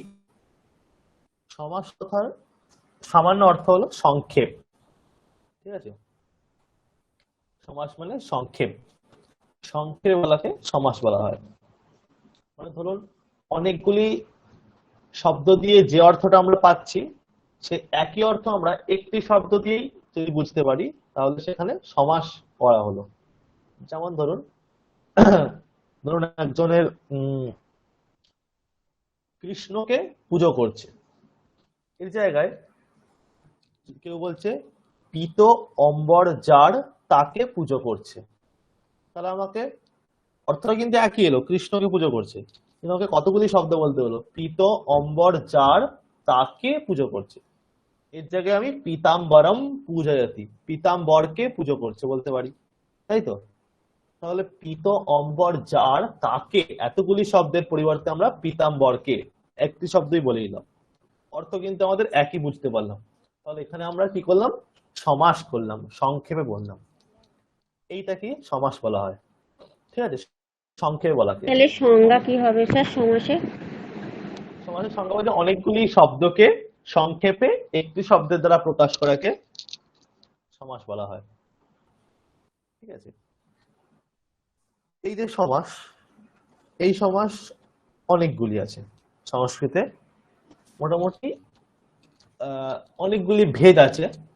ঠিক আছে, সেই ভেদগুলি আমরা অল্প অল্প করে দেখি, একদম সামান্য জাস্ট জ্ঞান পাওয়ার জন্য, কোনো বিশেষ এতে যাব না আমরা খুব বেশি। আচ্ছা স্যার, একটা কথা জিজ্ঞেস করবো আপনাকে, এই যে সংস্কৃত ব্যাকরণ, এই সংস্কৃত ব্যাকরণ কি আমাদের, আমরা যে বাংলা ব্যাকরণ পড়েছি তার সাথে কোথাও মিল আছে? মানে একই কি জিনিস? ওটা শুধু বাংলা আর এটা শুধু সংস্কৃতে? হ্যাঁ, এখন সংস্কৃত থেকেই যে ব্যাকরণগুলো নিয়মগুলো সেগুলোই তো ওখানে লেখা হয়েছে, তাই না? সন্ধিগুলো আপনি দেখবেন, ঠিক আছে, এগুলো তো একই জায়গা থেকে গেছে। বিদ্যালয়, বিদ্যা যুক্ত আলয়, তো আকার যুক্ত আ হয়েছে, বিদ্যালয় হয়েছে। এগুলো তো মানে সংস্কৃত সূত্র আছে, অকস্মারে নিয়ে দীর্ঘ হয় ইত্যাদি সূত্রের দ্বারা এগুলো হচ্ছে। বাংলা ভাষাটাই তো পুরো সংস্কৃত থেকেই গেছে, তাই ব্যাকরণ তো আলাদা কিছু নেই। আসলে বাংলা ব্যাকরণে কি হয়েছে, সুবিধার জন্য একটু কিছু নিয়ম করা হয়েছে, সংক্ষেপে নিয়ম একটু বলা হয়েছে, ঠিক আছে? মানে সংক্ষেপে একটু ঘুরিয়ে নিয়মটা বলা হয়েছে, কিন্তু ব্যাপারটা একই। ঠিক আছে স্যার। কারক বিভক্তি, যেমন বিভক্তি বলা হয় এ বিভক্তি, এরকম বাংলাতে বলা হয় না? কে এ বিভক্তি, ধরুন কি বলা হয়, কর্মেতে কে কে প্রত্যয় বলা হয়, মানে রামকে ডাকো, কে যোগ করা হয় না, সেখানে বলা হয় এটা কে প্রত্যয়, এরকম কিছু কিছু ক্ষেত্রে বলা হয়। মানে দ্বিতীয়টা আমরা যেটা বলি দ্বিতীয় বিভক্তি, সেটাকে কে এরকম বলা হচ্ছে। মানে এরকম কিছু কিছু সুবিধার জন্য চেঞ্জ করা হয়েছে, কিন্তু ব্যাপারটা একই, ঠিক আছে? যাই হোক, তাহলে সেই সমাস, সমাস মানে আমরা সংক্ষেপে কিছু প্রকাশ করব, ঠিক আছে? সেখানে আমরা সমাস ব্যবহার করা হয়। সেই সমাস কারো কারোর মতে 4টে, মানে সংস্কৃত অনুযায়ী আমি বলছি, কারো কারোর মতে 4টে, কারো কারোর মতে 6টা। যাদের মতে 6টা, মানে যাদের মধ্যে 4টে, তারা বলছে বাকি যে দুটো ভেদ আছে সে তো ওই 4টের মধ্যেই পড়ে যাচ্ছে, কোথাও কোথাও অন্তর্ভাব হয়ে যাচ্ছে। কেউ কেউ বলে না, এগুলো আলাদা সমাস, তাই কেউ কেউ বলে 6টা, কেউ কেউ বলে 4টে, ঠিক আছে? যাই হোক,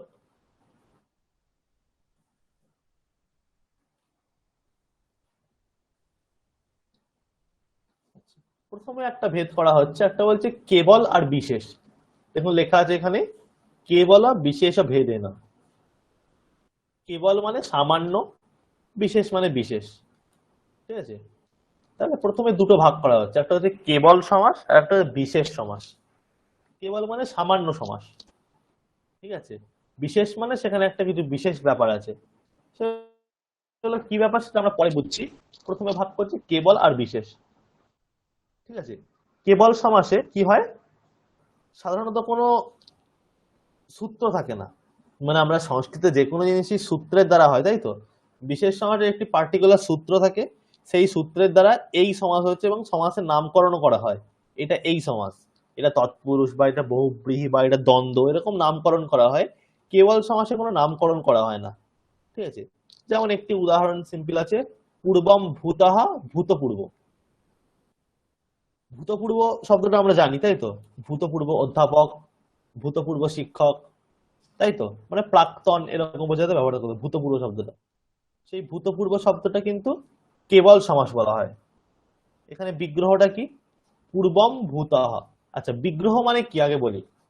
সমাস তো আমরা জানলাম, এবার বিগ্রহ, বিগ্রহ মানে ধরুন পীতাম্বর, এটা সমাস করার পর এই পদটা আমরা পাচ্ছি কি, পীতাম্বর। তাহলে এর অর্থ কি যদি কেউ জিজ্ঞেস করে, সেই অর্থটা বলার জন্য আমরা কি বলছি, পীত অম্বর যার, তাই তো? সে পীতাম্বর। এই যে সেই পীতাম্বর, এর অর্থটা বলার জন্য যে বাক্যটা আমি প্রয়োগ করলাম তাকে বলা হয় বিগ্রহ। বোঝা যাচ্ছে? বিগ্রহ বাক্য বলা হয়, বিগ্রহ বাক্য। বিনা পানি, তাহলে কেউ যদি বলে বিনা পানি মানে কি, তখন কি বলতে হবে, বিনা পানিতে যার, সে বিনা পানি, মানে সরস্বতী। তাহলে এই যে আমি বললাম বিনা পানিতে যার, এই যে আমি বাক্যটা প্রয়োগ করলাম, এটা কি জন্য প্রয়োগ করছি, বিনা পানি শব্দটার অর্থটাকে প্রকাশ করার জন্য, তাই তো? তাহলে সমাসের যে অর্থ সেটা প্রকাশ করার জন্য যে বাক্য প্রয়োগ করা হয় তাকে বলা হয় বিগ্রহ, ঠিক আছে? বোঝা যাচ্ছে? যেমন সীতাপতি, সীতাপতি এটা সমাসের করার পর সমাসবদ্ধ পদ, তাহলে এর বিগ্রহ কি হবে, সীতার পতি। সংস্কৃতে বলে সীতায়াহা পতিহি, সীতাপতি। সীতাপতি এটা সমাসবদ্ধ পদ, আর এর বিগ্রহ কি, সীতায়াহা পতিহি। এইটা হচ্ছে এর বিগ্রহ বাক্য, এটা হচ্ছে বিগ্রহ, ঠিক আছে? সমাসের অর্থ। পতিটা কি মতির মতো? হ্যাঁ, আমরা পতিটা হচ্ছে একটা আলাদা শব্দ আছে, এটা মুনি শব্দের মতো। আচ্ছা, কিছু ক্ষেত্রে ভেদ আছে, আলাদা একটা শব্দ, ইকারান্ত পুংলিঙ্গ, পতি শব্দ। স্যার আপনি এবার একটা লাইন বললেন না, সমাসের কি যে অর্থ বোঝানোর জন্য, সমাসের যে অর্থ, সে অর্থ প্রকাশ করার জন্য আমরা যে বাক্য বলি তাকে বলা হয় বিগ্রহ। সমাসের যে অর্থ, সেই অর্থটা প্রকাশ করার জন্য যে বাক্য ব্যবহার করি হ্যাঁ, তাকে বিগ্রহ বলা হয়। আচ্ছা। ঠিক আছে, তাহলে এখানে প্রথম বললাম দুটো সমাস আছে, কেবল আর বিশেষ। কেবল মানে সামান্য, যেখানে যে সমাসের কোনো নাম নেই তাকে কেবল সমাস বলা হয়। যেমন ভূতপূর্ব, এখানে বিগ্রহ কি? পূর্বম ভূতঃ। পূর্বম মানে আগে, ভূতঃ মানে ছিল। তাহলে আগে ছিল যে, সে হচ্ছে ভূতপূর্ব, মানে এখন নেই। ঠিক আছে, তাহলে ভূতপূর্ব এটা সমাসবদ্ধ পদ। এখানে কি সমাস? কেবল সমাস। এর বিগ্রহ কি? পূর্বম ভূতঃ। ঠিক আছে, ভূতপূর্ব এইটা কোনো নাম দেয়া যাচ্ছে না, এই সমাসটাতে কোনো নাম দেওয়া হচ্ছে না বলে একে কেবল সমাস বলা হচ্ছে। আর এর বিগ্রহ হচ্ছে পূর্বম ভূতঃ। আর বিশেষ সমাস বলতে আমরা যেগুলো জানি, দ্বন্দ্ব, তৎপুরুষ, দ্বিগু ইত্যাদি হচ্ছে বিশেষ সমাস, সেগুলো আমরা পরে দেখছি। স্যার ভূতপূর্বটা স্যার আগে ওই ব্যাকরণে করেছিলাম, ওটা ভেঙে পূর্ব চি ভূত হ্যাঁ, এইরকম করেছিলাম স্যার। কোনটা? ভূতপূর্ব, পূর্ব চি চয়বায় হাসি ভূত, মানে আচ্ছা, হ্যাঁ ওখানে এরকম একটা করেছিলাম হ্যাঁ স্যার। ওখানে বলা হয়েছে, ওখানে হচ্ছে বিগ্রহ বাক্য দু প্রকারের। ঠিক আছে, একটা অলৌকিক আর একটা লৌকিক। আর আপনি এটা হচ্ছে অলৌকিক বিগ্রহ বাক্য, মানে ওটা ব্যাকরণের প্রক্রিয়ার মধ্যে পড়ছে আর কি। লৌকিক বলতে আমরা যেটা যেটা বললাম যে সীতার পতি, এই সীতাপতি এর বিগ্রহ বাক্য কি? সীতার পতি, তাই তো, সীতায়াহা পতি। তাহলে এটা হচ্ছে লৌকিক বিগ্রহ বাক্য। অলৌকিক মানে এটাকে আমি যখন মানে প্রক্রিয়া করতে হবে সূত্রের দ্বারা, সেখানে অলৌকিক বিগ্রহ বাক্যের দরকার হয়। সেখানে আমি কি করব? সীতা গস পতি সু এরকম করে ভাঙা হয়, ওরকম অলৌকিক বিগ্রহ বাক্য করা হয়। ঠিক আছে, এরকম পূর্বম ভূত এখানেও ওই রকম ভাবে ভাঙা হলে ওটা অলৌকিক বিগ্রহ বাক্য। ওটা হচ্ছে প্রক্রিয়ার জন্য দরকার হয়, আমাদের দরকার পড়বে না। ঠিক আছে, ঠিক আছে। এবার এই যে বিগ্রহ বাক্য, এই বিগ্রহ বাক্য অনেক প্রকার হয়। ঠিক আছে, একটা হয় স্বপদ বিগ্রহ বাক্য। স্বপদ বিগ্রহ বাক্য, ঠিক আছে, সেটা মানে কি? মানে হচ্ছে সমাসবদ্ধ যে পদটা, ঠিক আছে, সমাসবদ্ধ যে পদটা, সেই পদগুলোর দ্বারাই যদি বিগ্রহ বাক্য করা হয়, তখন তাকে বলা হয় স্বপদ বিগ্রহ বাক্য। ধরুন সীতাপতিহি, এটা সমাসবদ্ধ পদ। কি সমাসবদ্ধ পদ? সীতাপতিহি। তাহলে এর বিগ্রহ কি? সীতায়াহা পতিহি, এটা হচ্ছে বিগ্রহ। তাহলে এখানে দেখুন সমাসবদ্ধ পদ আমাদের কোনটা, মানে সমাস করার পর যেটা হয়েছে সেটা কি পদ? সীতাপতি। তাহলে এখানে এই শব্দের মধ্যে যে যে পদ আছে সেইগুলো দিয়েই আমি বিগ্রহকে নির্মাণ করলাম, অন্য কোনো পদকে আর সেখানে ঢোকাইনি। ঠিক আছে, তাহলে কি কি আছে? সীতাপতিহি, এখানে সীতা আর পতি আছে, সেটাকে নিয়ে আমি জাস্ট মানে বিভক্তিটা যোগ করে বিগ্রহ বাক্যটা লিখলাম, সীতায়াহা পতিহি। তাহলে এখানেও সীতা শব্দ আছে, পতি শব্দ আছে বিগ্রহ বাক্যে। সমাসেও সীতা শব্দ আছে, পতি শব্দ আছে। তাহলে আমি কিন্তু অন্য কোনো শব্দের আশ্রয় করিনি এই বিগ্রহ বাক্যটাকে লেখার জন্য, তাই তো? তাহলে এটিকে বলা হচ্ছে স্বপদ বিগ্রহ। স্ব মানে নিজের, তন্তে ছয় বাই স্ব। স্বপদ বিগ্রহ মানে নিজের পদগুলোকে ইউজ করে যে বিগ্রহ করা হচ্ছে সেটাকে বলা হয় স্বপদ বিগ্রহ। ঠিক আছে, স্বপদ বিগ্রহ মানে নিজের যে পদগুলি, সীতাপতি এই শব্দের কি কি পদ আছে? সীতা একটি পদ, পতি একটি পদ, এই দুটো পদকে ইউজ করে বিগ্রহ বাক্যটির নির্মাণ হচ্ছে, সীতায়াহা পতিহি। তাই তো, তাহলে একে বলা হচ্ছে স্বপদ বিগ্রহ। আরেকটি আছে অস্বপদ বিগ্রহ। অস্বপদ মানে যেটা সমাসবদ্ধ যে পদ, সেই পদ ছাড়াও অন্য কোনো পদের আশ্রয় নিতে হয়। যেমন ধরুন একটু যদি উদাহরণ দিই,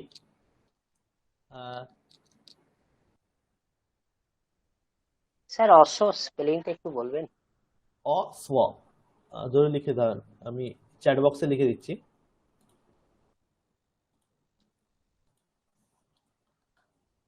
বাংলায় লিখছি স্বপদ বিগ্রহ আর অস্বপদ বিগ্রহ। স্ব মানে কি? নিজের। তাহলে নিজের পদকে ইউজ করে যে বিগ্রহ সেটা স্বপদ বিগ্রহ, আর নিজের পদকে ইউজ করে নয় অন্য কোনো পদের যদি সাহায্য নেওয়া হয় সেটা অস্বপদ বিগ্রহ। ঠিক আছে, অস্বপদ। তাহলে ধরুন অস্বপদ বিগ্রহ যদি উদাহরণ দিই, একটা উদাহরণ আছে উপকৃষ্ণ। ঠিক আছে, উপকৃষ্ণম, আমি চ্যাট বক্সে লিখলাম উপকৃষ্ণম, এটা একটা সমাসবদ্ধ পদ, উপকৃষ্ণম। ঠিক আছে, এটার মানে কি? কৃষ্ণের, ঠিক আছে, কাছে, কৃষ্ণের সমীপে, উপকৃষ্ণম। ঠিক আছে, উপকৃষ্ণ সমাসবদ্ধ পদ, এর বিগ্রহ কি হচ্ছে? কৃষ্ণস্য সমীপম, কৃষ্ণস্য সমীপম, এটা হচ্ছে বিগ্রহ বাক্য।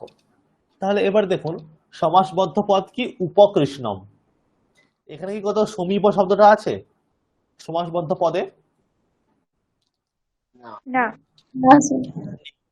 কিন্তু আমি বিগ্রহ বাক্য যখন করছি তখন লিখছি কৃষ্ণস্য সমীপম। তাহলে সমীপম এই পদটিকে আমি আনছি নতুন পদ, এটা কিন্তু সমাসে নেই, তাই তো? তাহলে নিজের পদকে ইউজ করে কিন্তু বিগ্রহটা করছি না, অন্য একটি পদের আশ্রয় নিচ্ছে আবার,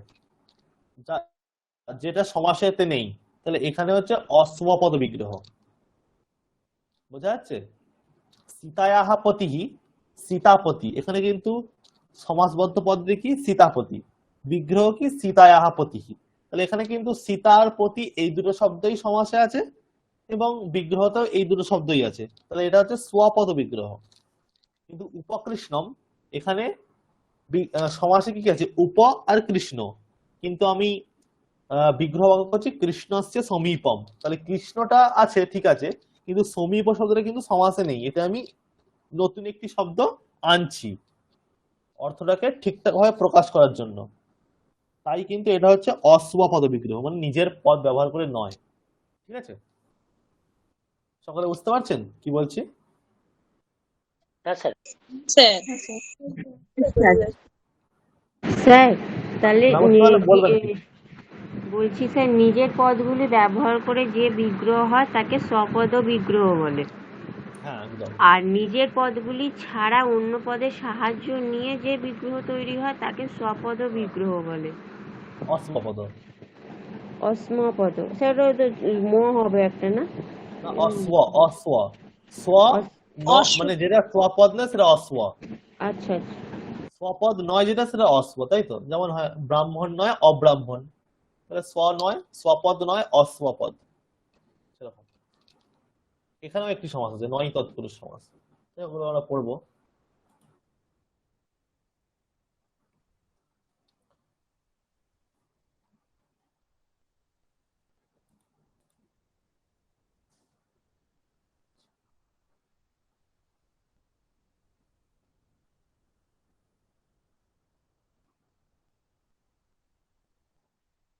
আচ্ছা, এবার তাহলে ছটা ভেদ কি কি? ঠিক আছে, সমাসের ছটা ভেদ কি কি? প্রথম হচ্ছে অব্যয়ীভাব। আচ্ছা, সংস্কৃত পড়তে পারছেন তো?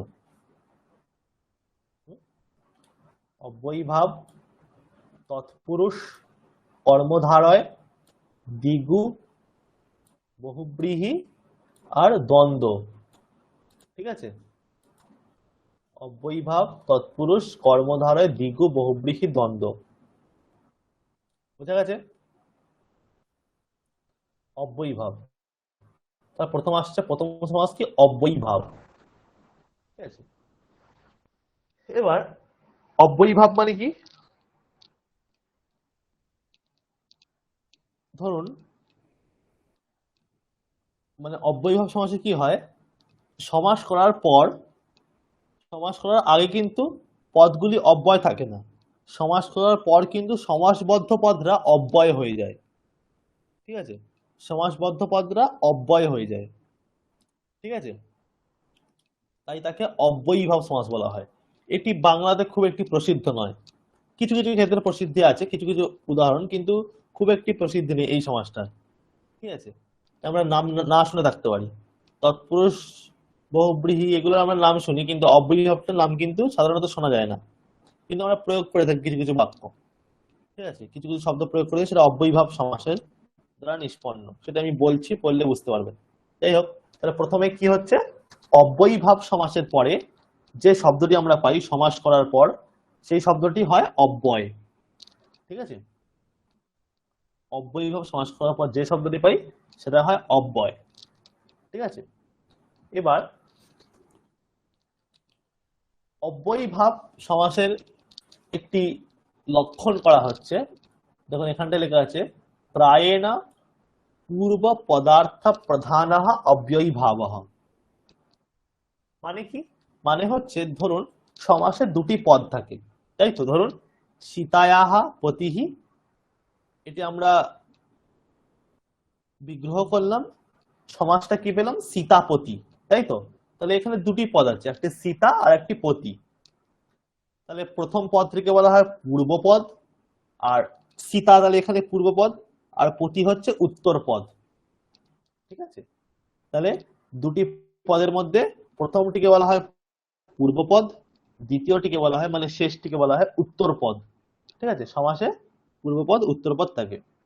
তাহলে এবার প্রত্যেক সমাসের ক্ষেত্রে কিন্তু কার প্রাধান্য সেটা কিন্তু ভ্যারি করে, প্রত্যেক সমাসের ক্ষেত্রে আলাদা আলাদা। পূর্বপদের প্রধান, কোন সমাসে উত্তরপদ প্রধান, কোন সমাসে অন্য পদ প্রধান, সেটা আমরা দেখবো এবার। তাহলে অব্যয়ীভাব সমাসে কি বলা হচ্ছে, পূর্ব পদার্থ প্রধান। মানে আমরা সমাস করার পর যেটা পূর্বপদ, সেই পদের অর্থটা কিন্তু সেই সমাসের প্রধান হচ্ছে।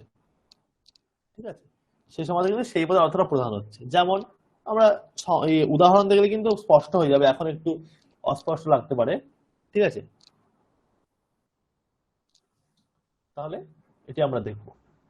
তাহলে কি কি পেলাম অব্যয়ীভাব সমাসে, তাহলে কি কি বৈশিষ্ট্য, যে এটি একটি অব্যয় হয়, তাই তো। অব্যয়ীভাব সমাস করার পর যে শব্দটি আমরা পাই সেটাকে অব্যয় পাই, আর এখানে পূর্ব পদের অর্থটা হচ্ছে আমাদের এখানে প্রধান থাকে, পূর্ব পদের অর্থটি প্রধান থাকে।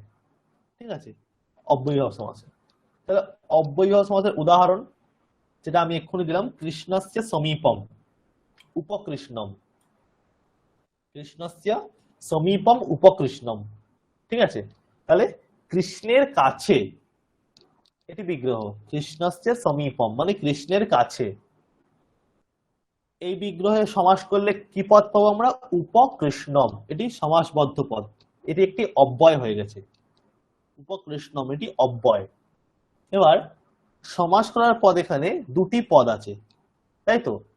সমাসবদ্ধ পদ কোনটা, উপকৃষ্ণম, এখানে দুটি পদ আছে, একটি হচ্ছে উপ আর একটি হচ্ছে কৃষ্ণ, তাই তো। উপ আর কৃষ্ণ, বোঝা যাচ্ছে? হ্যাঁ স্যার। হ্যাঁ স্যার, ঠিক আছে। আচ্ছা, তাহলে আমি বিগ্রহটা করেছি কৃষ্ণস্য সমীপম, তাই তো। তাহলে এখানে বিগ্রহতে দুটো পদ আছে, কৃষ্ণস্য সমীপম। তাহলে কৃষ্ণ এই অর্থে আমি কৃষ্ণ শব্দের ব্যবহার করেছি, আর সমীপ অর্থে উপ এই শব্দের ব্যবহার করেছি। ঠিক আছে, দেখুন বিগ্রহ বাক্য কি বলছে, কৃষ্ণের কাছে, সমীপ মানে কাছে, কৃষ্ণের কাছে, তাই তো। তাহলে এই দুটি শব্দ বিগ্রহ বাক্যে ছিল, মানে এই দুটি অর্থ তো থাকবেই সমাসে। তাহলে কৃষ্ণ, এটা তো আমরা কৃষ্ণ এই আছেই, তাহলে সমীপ এটার অর্থ হচ্ছে উপ, তাই তো। সমীপ এই অর্থে আমি উপ এই শব্দটি ব্যবহার করেছি। তাহলে আমি এখন, হ্যাঁ বলুন। স্যার ওই কুলের সমীপে উপকূল এইরকম। হ্যাঁ হ্যাঁ, ওই রকম, মানে সমীপ অর্থে উপ এই শব্দটি ব্যবহার করেছি। তাহলে এখন আমার সমাসবদ্ধ পদ আছে উপকৃষ্ণম, উপকৃষ্ণম, তাই তো। তাহলে এখানে পূর্বপদ কোনটি, উপ কৃষ্ণস্থ। হ্যাঁ উপপূর্বপদ, আর হ্যাঁ, উত্তর পদ কোনটা হচ্ছে, কৃষ্ণ। কৃষ্ণম। হ্যাঁ, সিম্পল জিনিস। দুটি পদ আছে, প্রথমটিকে বলা হয় পূর্বপদ, পূর্বপদ, আর সেকেন্ডটি হলো উত্তর পদ। তাহলে অব্যয়ীভাব সমাসে কোন পদের অর্থটা প্রধান বলা হলো, পূর্ব। হ্যাঁ, বুঝলে? অব্যয়ীভাব সমাসে পূর্ব পদের অর্থটা প্রধান। এবার কি করে দেখুন, উপকৃষ্ণম এর অর্থ কি? কৃষ্ণের কাছে। কৃষ্ণের কাছে। হ্যাঁ, কৃষ্ণের সমীপে। তাহলে যদি বলা হয় কৃষ্ণের কাছে যাও, তাহলে কি কি বলা হবে? উপকৃষ্ণম গচ্ছ, তাই তো? তাহলে উপকৃষ্ণম এখানে ভালো করে ভেবে দেখুন অর্থটা কি আসছে। প্রধান কোনটাকে বলেছে, কৃষ্ণ না সমীপ? সমীপেতে কৃষ্ণ। যাও এটাই তো আসছে, না কৃষ্ণ নয়, সমীপ। উপকৃষ্ণম গচ্ছ মানে কৃষ্ণের কাছে যাও, তাই তো? তাহলে প্রধানটা স্যার দেখুন, এটা কৃষ্ণ একটু আর কিন্তু এখানে একবার প্রধানটা। বলবেন স্যার? হ্যাঁ স্যার বলছি, যেটা আমি বললেন বলছি একটু আর একবার বলছি বলছি বলবেন। আমি বলছি দেখুন এখানে আমি কি বলা হচ্ছে, দুটো পদ আছে, একটা হচ্ছে উপ আর একটা হচ্ছে কৃষ্ণ। উপটা হচ্ছে পূর্বপদ, যার অর্থ হচ্ছে সমীপ। কৃষ্ণ হচ্ছে উত্তর পদ, ঠিক আছে? এবার এখানে পূর্বপদের অর্থ বলা হচ্ছে প্রধান। সমাসেতে পূর্বপদের অর্থটি প্রধান। ধরুন এখানে বলা হচ্ছে, সমাসটা করা হয়েছে উপকৃষ্ণম, তাহলে এর অর্থ কি? কৃষ্ণের কাছে, কৃষ্ণের কাছে, তাই তো? তাহলে দেখুন যদি বলা হয় কৃষ্ণের কাছে যাও, তাহলে এই যাওয়া ক্রিয়াটার অন্বয় কার সাথে হচ্ছে? কৃষ্ণের সাথে না কাছের সাথে? কৃষ্ণের কাছের সমীপে যাও। সাথে। হ্যাঁ, কৃষ্ণের কাছের সাথে। সমীপে যেটা আছে সেটা দেখো। এরকম যদি বলা হয় তাহলে সমীপটাই কিন্তু প্রধান ওখানে, ভালো করে ভেবে দেখুন অন্বয়টা কার সাথে হচ্ছে? সমীপের সাথে হচ্ছে, তাই তো? কৃষ্ণের সমীপে যাও, কৃষ্ণ কিন্তু এখানে অপ্রধান, তাই তো? উপকৃষ্ণম মানে কৃষ্ণস্য সমীপম, কৃষ্ণস্য সমীপম, সমীপটা হচ্ছে কিন্তু এখানে প্রধান। কৃষ্ণের যদি বলা হয় কৃষ্ণের কাছে আমি বসে আছি, তাহলে কৃষ্ণের কাছেটাকে কিন্তু আমি হাইলাইট করছি, ভালো করে ভেবে দেখুন অর্থটা। কৃষ্ণের কাছে আমি বসে আছি, তাহলে এই সমীপ অর্থটা কিন্তু আমি হাইলাইট করছি, মানে সমীপ অর্থটা কিন্তু এখানে প্রধান, তাই তো? তাহলে সমীপ অর্থটা কার? উপ এই পদটার অর্থ, তাহলে উপ এটা পূর্ব পদ, তাই এটা হচ্ছে পূর্ব পদার্থ প্রধান, ঠিক আছে? পূর্ব পদের অর্থটা কিন্তু এখানে এই অব্যয় সমাজে প্রধান, বোঝা যাচ্ছে? হ্যাঁ স্যার যদি হ্যাঁ অন্য স্যার, বুঝলাম। বুঝতে উদাহরণ দিই, পেরেছি। হ্যাঁ স্যার। আর একটা উদাহরণ হ্যাঁ, দিয়ে দিই। হ্যাঁ বলুন। কিন্তু বিগ্রহ বাক্যটা লিখলাম কৃষ্ণস্য সমীপম, হ্যাঁ, কিন্তু তাহলে এখানে পূর্বপদটা তো কৃষ্ণ হচ্ছে। না আমাকে পূর্বপদ ধরতে হবে, সমাস করার পর যেটা আছে, বিগ্রহ বাক্য নয়। ও আচ্ছা, সমাসবদ্ধ পদটা। হ্যাঁ, সমাসবদ্ধ পদটা। আচ্ছা স্যার, এটা আগে থেকে বুঝতাম। ঠিক আছে স্যার, ঠিক আছে। আরেকটা ধরুন আমরা আমরা ব্যবহার করি বাংলাতে যথাশক্তি, তাই তো? যথাশক্তি চেষ্টা করব, যথামতি চেষ্টা করব, তাই তো? এরকম প্রয়োগ করি তো আমরা, যথাশক্তি। হুম, যথা এরকম হ্যাঁ ব্যবহার স্যার, করি আমরা, দেখুন। যথাসাধ্য। হ্যাঁ, যথাসাধ্য চেষ্টা করব। এইগুলো কিন্তু অব্যয়ভাব সমাস আছে এখানে, যথাসাধ্য, যথাশক্তি, ঠিক আছে, যথামতি, এখানেও কিন্তু অব্যয়ভাব সমাস আছে। এর বিগ্রহ কিরকম হচ্ছে, ধরুন যথাসাধ্য যদি এর বিগ্রহ করা হয় সাধ্যম অনতিক্রম্য, মানে সাধ্যকে অতিক্রম না করে, ঠিক আছে? যদি আমি বলা হয় আমি যথাশক্তি পড়াশোনা করব, মানে শক্তিম অনতিক্রম্য, বা যদি যথাসাধ্য পড়াশোনা করব মানে সাধ্যকে অতিক্রম না করে, মানে আমার যতটা সাধ্য ততটাই পড়াশোনা করব। আমার নিজের সাধ্যকে আমি অতিক্রম মানে অতিক্রম করে পড়াশোনা করা সম্ভব নয়, আমার দ্বারা যতটা সম্ভব, যতটা সাধ্য, ঠিক আছে, ততটাই পড়াশোনা করবো, এটা কিন্তু সেখানে অর্থটা। যথাসাধ্য মানে এর বিগ্রহ বাক্য করা হয় সাধ্যম অনতিক্রম্য, মানে সাধ্যকে অতিক্রম না করে, এটা এখানে বিগ্রহ বাক্য, ঠিক আছে? তাহলে এর বিগ্রহ হচ্ছে সাধ্যম অনতিক্রম্য, ঠিক আছে? আর এর সমাসবদ্ধ পদ হচ্ছে যথা সাধ্যম, যথা সাধ্যম। এখানেও কিন্তু যথা হচ্ছে পূর্বপদ, তার অর্থ হচ্ছে অনতিক্রম্য, ঠিক আছে? মানে অতিক্রম না করে, অনতিক্রম করে, অতিক্রম না করে। আর এখানে সাধ্য, সাধ্যই থাকছে, ও অতিক্রম না করে এই অর্থে আমি যথা এই শব্দটি ব্যবহার করছি। তাহলে বিগ্রহ বাক্য হলো সাধ্যকে অতিক্রম না করে, মানে সাধ্যম অনতিক্রম্য, ঠিক আছে? আর সমাসবদ্ধ পদটি হলো যথা সাধ্যম। ঠিক আছে, তাহলে সিম্পল আমরা কি পেলাম? অব্যয়ীভাব সমাসে অব্যয়ীভাব সমাস যেটা হয়, এটা খুবই অপ্রসিদ্ধ সমাস, খুব একটা ব্যবহার হয় না। ঠিক আছে, এখানে সমাস করার পদ, সমাসবদ্ধ যে পদটি পাই সেটা অব্যয় হয়। ঠিক আছে, সমাসবদ্ধ পদটি অব্যয় হয়। আর কি, এই সমাসে পূর্ব পদের অর্থটি প্রধান থাকে। এই সমাসে পূর্ব পদের অর্থটি থাকে প্রধান। ঠিক আছে, পূর্ব যে পদ তার অর্থটাই কিন্তু প্রধান থাকে সমাসে। ঠিক আছে, এটি হচ্ছে অব্যয়ীভাব সমাস। যদি উদাহরণ বলা হয়, কৃষ্ণস্য সমীপম উপকৃষ্ণম। ঠিক আছে, এটা গেল অব্যয়ীভাব সমাস। বা তৎপুরুষ, তৎপুরুষ সমাসকে আমরা পরিচিত। ঠিক আছে, তৎপুরুষ সম্বন্ধে আমরা পরিচিত আছি। তৎপুরুষ সমাস হচ্ছে বিভিন্ন বিভক্তি। হ্যাঁ বলুন। এখানে যে যথাশক্তি বা যথাসাধ্যম বা উপকৃষ্ণম বললাম, এটা তো একটাই পদ। হ্যাঁ, একটাই পদ। তাহলে এখানে পূর্বপদ উত্তরপদ হচ্ছে কি করে? হ্যাঁ, একটাই পদ, কিন্তু ওখানে দুটো পদের অর্থটা নিহিত আছে। হ্যাঁ, তা আছে। এবার কোনটা প্রধান কোনটা অপ্রধান সেই বিষয়ে যখন বিচার হবে, ধরুন একটি আমি পেলাম কৃষ্ণের সমীপ উপকৃষ্ণম, উপকৃষ্ণ পদের অর্থটা কি যদি আমি বলতে থাকি, তখন আমি কি পাবো? কৃষ্ণের সমীপে। তখন এটা পাবো তো আমি? তখন তো বিগ্রহ বাক্যে যাব না, বিগ্রহ বাক্যে যাচ্ছি, কিন্তু আমি জাস্ট যদি আমার মনের মধ্যে ভাবি যে উপকৃষ্ণ এই পদের অর্থ কি, আমি পাবো কৃষ্ণের সমীপে, তাই তো? হ্যাঁ, ওখানে এবার আমাকে আমার প্রশ্ন আসবে, ক্রিয়াটার অন্বয় কোথায় হবে তাহলে? কৃষ্ণেতে না সমীপেতে? সমীপে। এমনি আপনি সাধারণ ভাবে দেখলে আপনি ভাববেন যে এটা দরকারই নেই, কোনটা প্রধান আমার ভেবে কি লাভ আছে। কিন্তু যখন প্রক্রিয়াতে আস্তে আস্তে ব্যাকরণগত প্রক্রিয়াতে যাবে, তখন কিন্তু আমাদের প্রশ্নগুলো, এই প্রশ্নগুলো আসে যে ক্রিয়ার অন্বয় আমি কোথায় করবো? যে উপকৃষ্ণম গচ্ছ, তাহলে গচ্ছ এই গমন ক্রিয়ার অন্বয়টা কোথায় হবে? কৃষ্ণেতের সঙ্গে না সমীপের সাথে? ঠিক আছে, তখন কিন্তু আমার বাবা সমীপের সাথে, তখনই বোঝা যাচ্ছে তাহলে সমীপের অর্থটাই কিন্তু প্রধান এখানে। ঠিক আছে, যদি এটি আমি একটি পদ পাইও, কিন্তু ওর মধ্যে দুটি পদের অর্থই কিন্তু নিহিত আছে। ঠিক আছে, তখন বিচারটা আসবে। সামান্যভাবে বিচার করার একটা প্রয়োজন নেই।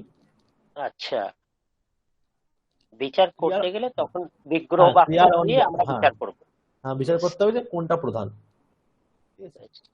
ঠিক আছে, আপনি যদি এটা বিচার মানে এই তৎপুরুষ সমাসের উদাহরণ, এটা স্পষ্ট হবে, দেখবেন।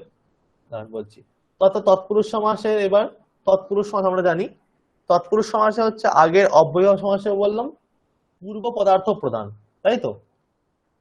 তৎপুরুষ সমাসে উত্তর পদার্থ প্রধান। তৎপুরুষ সমাসে উত্তর পদার্থ প্রধান। ঠিক আছে, এটা খুব সহজ উদাহরণ আছে, বললেই বুঝে যাবেন। ধরুন তৎপুরুষ সমাসের উদাহরণ যেটা আমি দিয়েছিলাম প্রথমেও, সীতাপতি, তাই তো? উদাহরণ কি?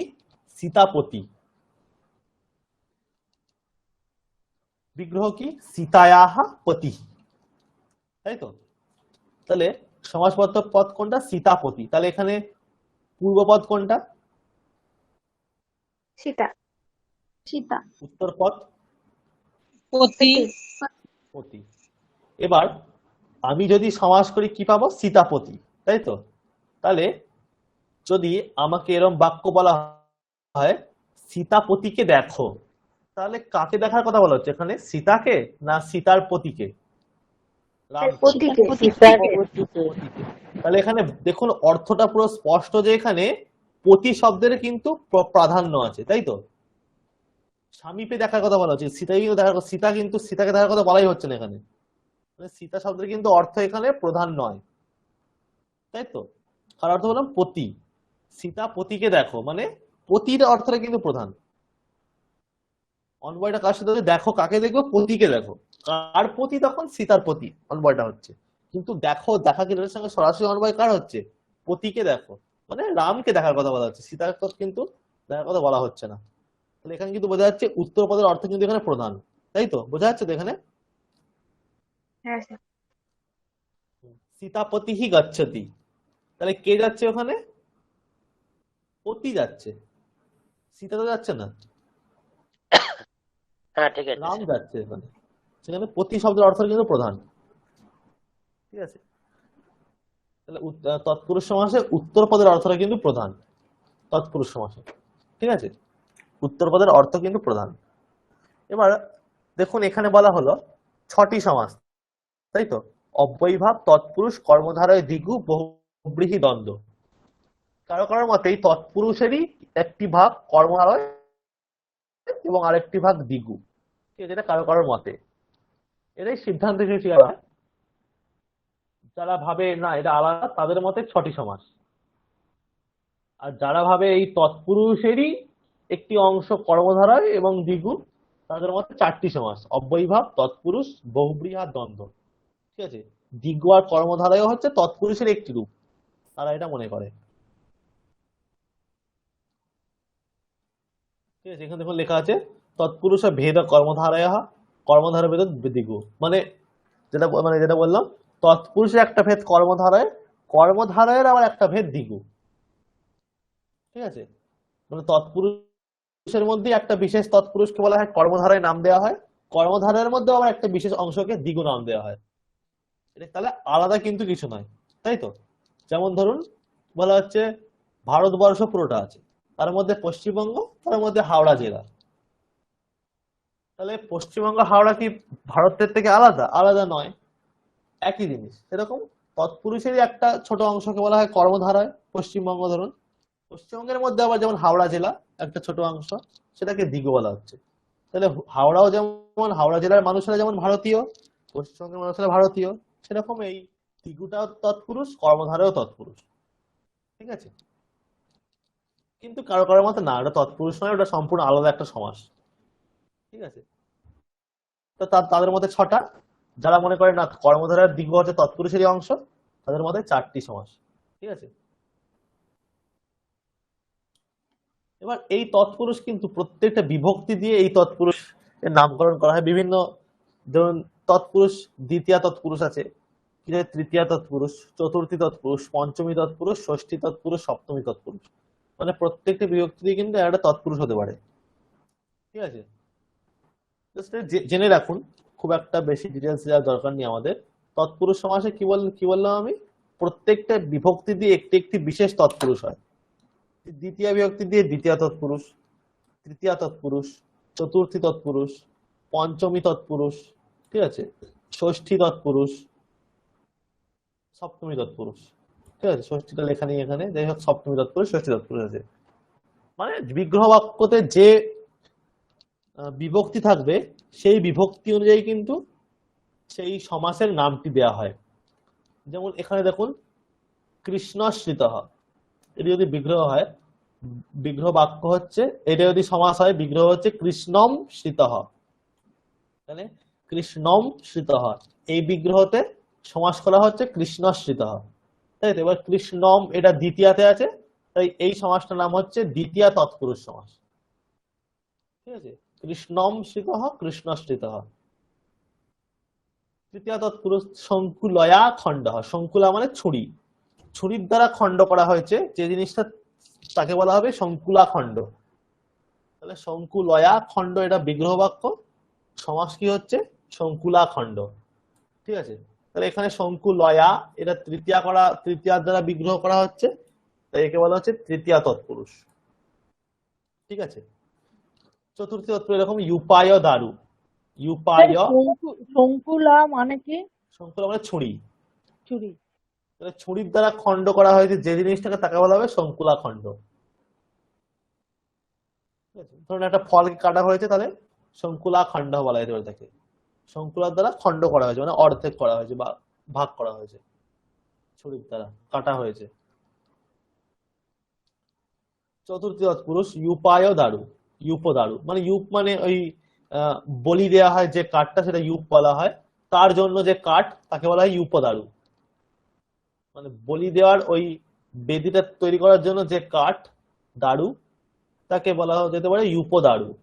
তাহলে ইউপদারু একটা সমাসবদ্ধ পদ, তার বিগ্রহ বাক্য ভাঙলে কি ইউপায় দারু, মানে ইউপের জন্য যে দারু, মানে ওই ইউপ মানে ওই বলি দেওয়ার জায়গাটা সেটা নির্মাণ করার জন্য যে কাঠ, সেটা হচ্ছে ইউপদারু। এটা চতুর্থ তৎপুরুষ।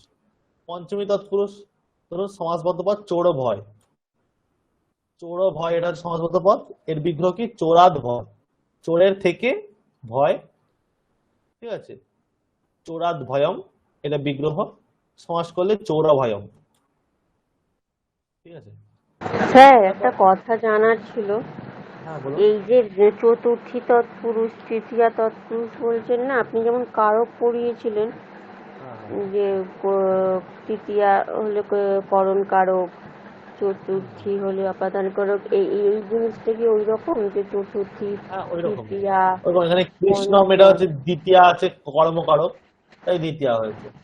মানে এখানে চতুর্থীটা কেন হয়েছে সেটা কর্ম বলেই এখানে দ্বিতীয় হয়েছে, তাই না? কৃষ্ণম এখানে দ্বিতীয়টা কেন হয়েছে, কর্ম বলেই এটা দ্বিতীয় হ্যাঁ হয়েছে, আর যেহেতু দ্বিতীয় হয়েছে তাই এর নাম দেওয়া হয়েছে দ্বিতীয় তৎপুরুষ। এই বিগ্রহ আকারে সমাস থেকে তার নাম। তৃতীয়াটা দ্বারা হচ্ছে শঙ্কুলয়া, হ্যাঁ শঙ্কুলার দ্বারা। হ্যাঁ তো ওইটা ওর দ্বারা খণ্ড করা হয়েছে, তাই ওটা হ্যাঁ তৃতীয়া তৃতীয় তৎপুরুষ। তৎপুরুষ। হ্যাঁ হ্যাঁ তো চতুর্থী তৎপুরুষ পঞ্চমী ইয়োগো তৎপুরুষ। দারুহ। স্যার ফলখণ্ড যদি বলি, ফলের খণ্ড, তাহলে ওটা ওটা ষষ্ঠী কি হয়ে যাবে। ষষ্ঠী হবে? হ্যাঁ ষষ্ঠী, ঠিক আছে। এইরকম করে প্রত্যেকটা বিগ্রহতেই আমরা একটা একটি করে বিভক্তি আছে, তাই সেই বিভক্তি অনুযায়ী নাম দিয়েছে। তাহলে সীতায়াহা পতি আমরা যেটা দেখলাম সেখানে কি আছে ষষ্ঠী, তাহলে সীতাপতি এটা ষষ্ঠী তৎপুরুষ, ঠিক আছে। এরকম সপ্তমী তৎপুরুষ আছে অক্ষেষু সৌন্ডহ, অক্ষ মানে অক্ষ ক্রীড়াতে, দুধ ক্রীড়াতে, সৌন্ড মানে দক্ষ, তাহলে দুধ ক্রীড়া দক্ষ তাকে বলা হয় অক্ষ সৌন্ডহ, মানে পাশা খেলাতে সে খুব দক্ষ, খুব ভালো পাশা খেলে। অক্ষেষু মানে পাশা খেলাতে সে দক্ষ, তাহলে পাশা খেলাতে এখানে সপ্তমী আছে অক্ষেষু, তাই সমাসবদ্ধ পদটা হচ্ছে অক্ষ সৌন্ডহ, মানে পাশা খেলাতে যে দক্ষ তাকে বলা হবে অক্ষ সৌন্ডহ, ঠিক আছে। এটা হচ্ছে আচ্ছা। এবার তারপর আছে কর্মধারয়, তৎপুরুষের একটি ভাগ কর্মধারয় বলা হলো। কর্মধারয় সমাস কাকে বলে, যেখানে দুটো যে পদের সমাস হবে, মানে সিম্পল বিশেষ্য আর বিশেষণের মধ্যে সমাস হবে তাকে বলা হয় কর্মধারয়, ঠিক আছে। বিশেষ্য আর বিশেষণ, ধরুন সুন্দরহ বালকহ, তাই তো, সুন্দরহ বালকহ,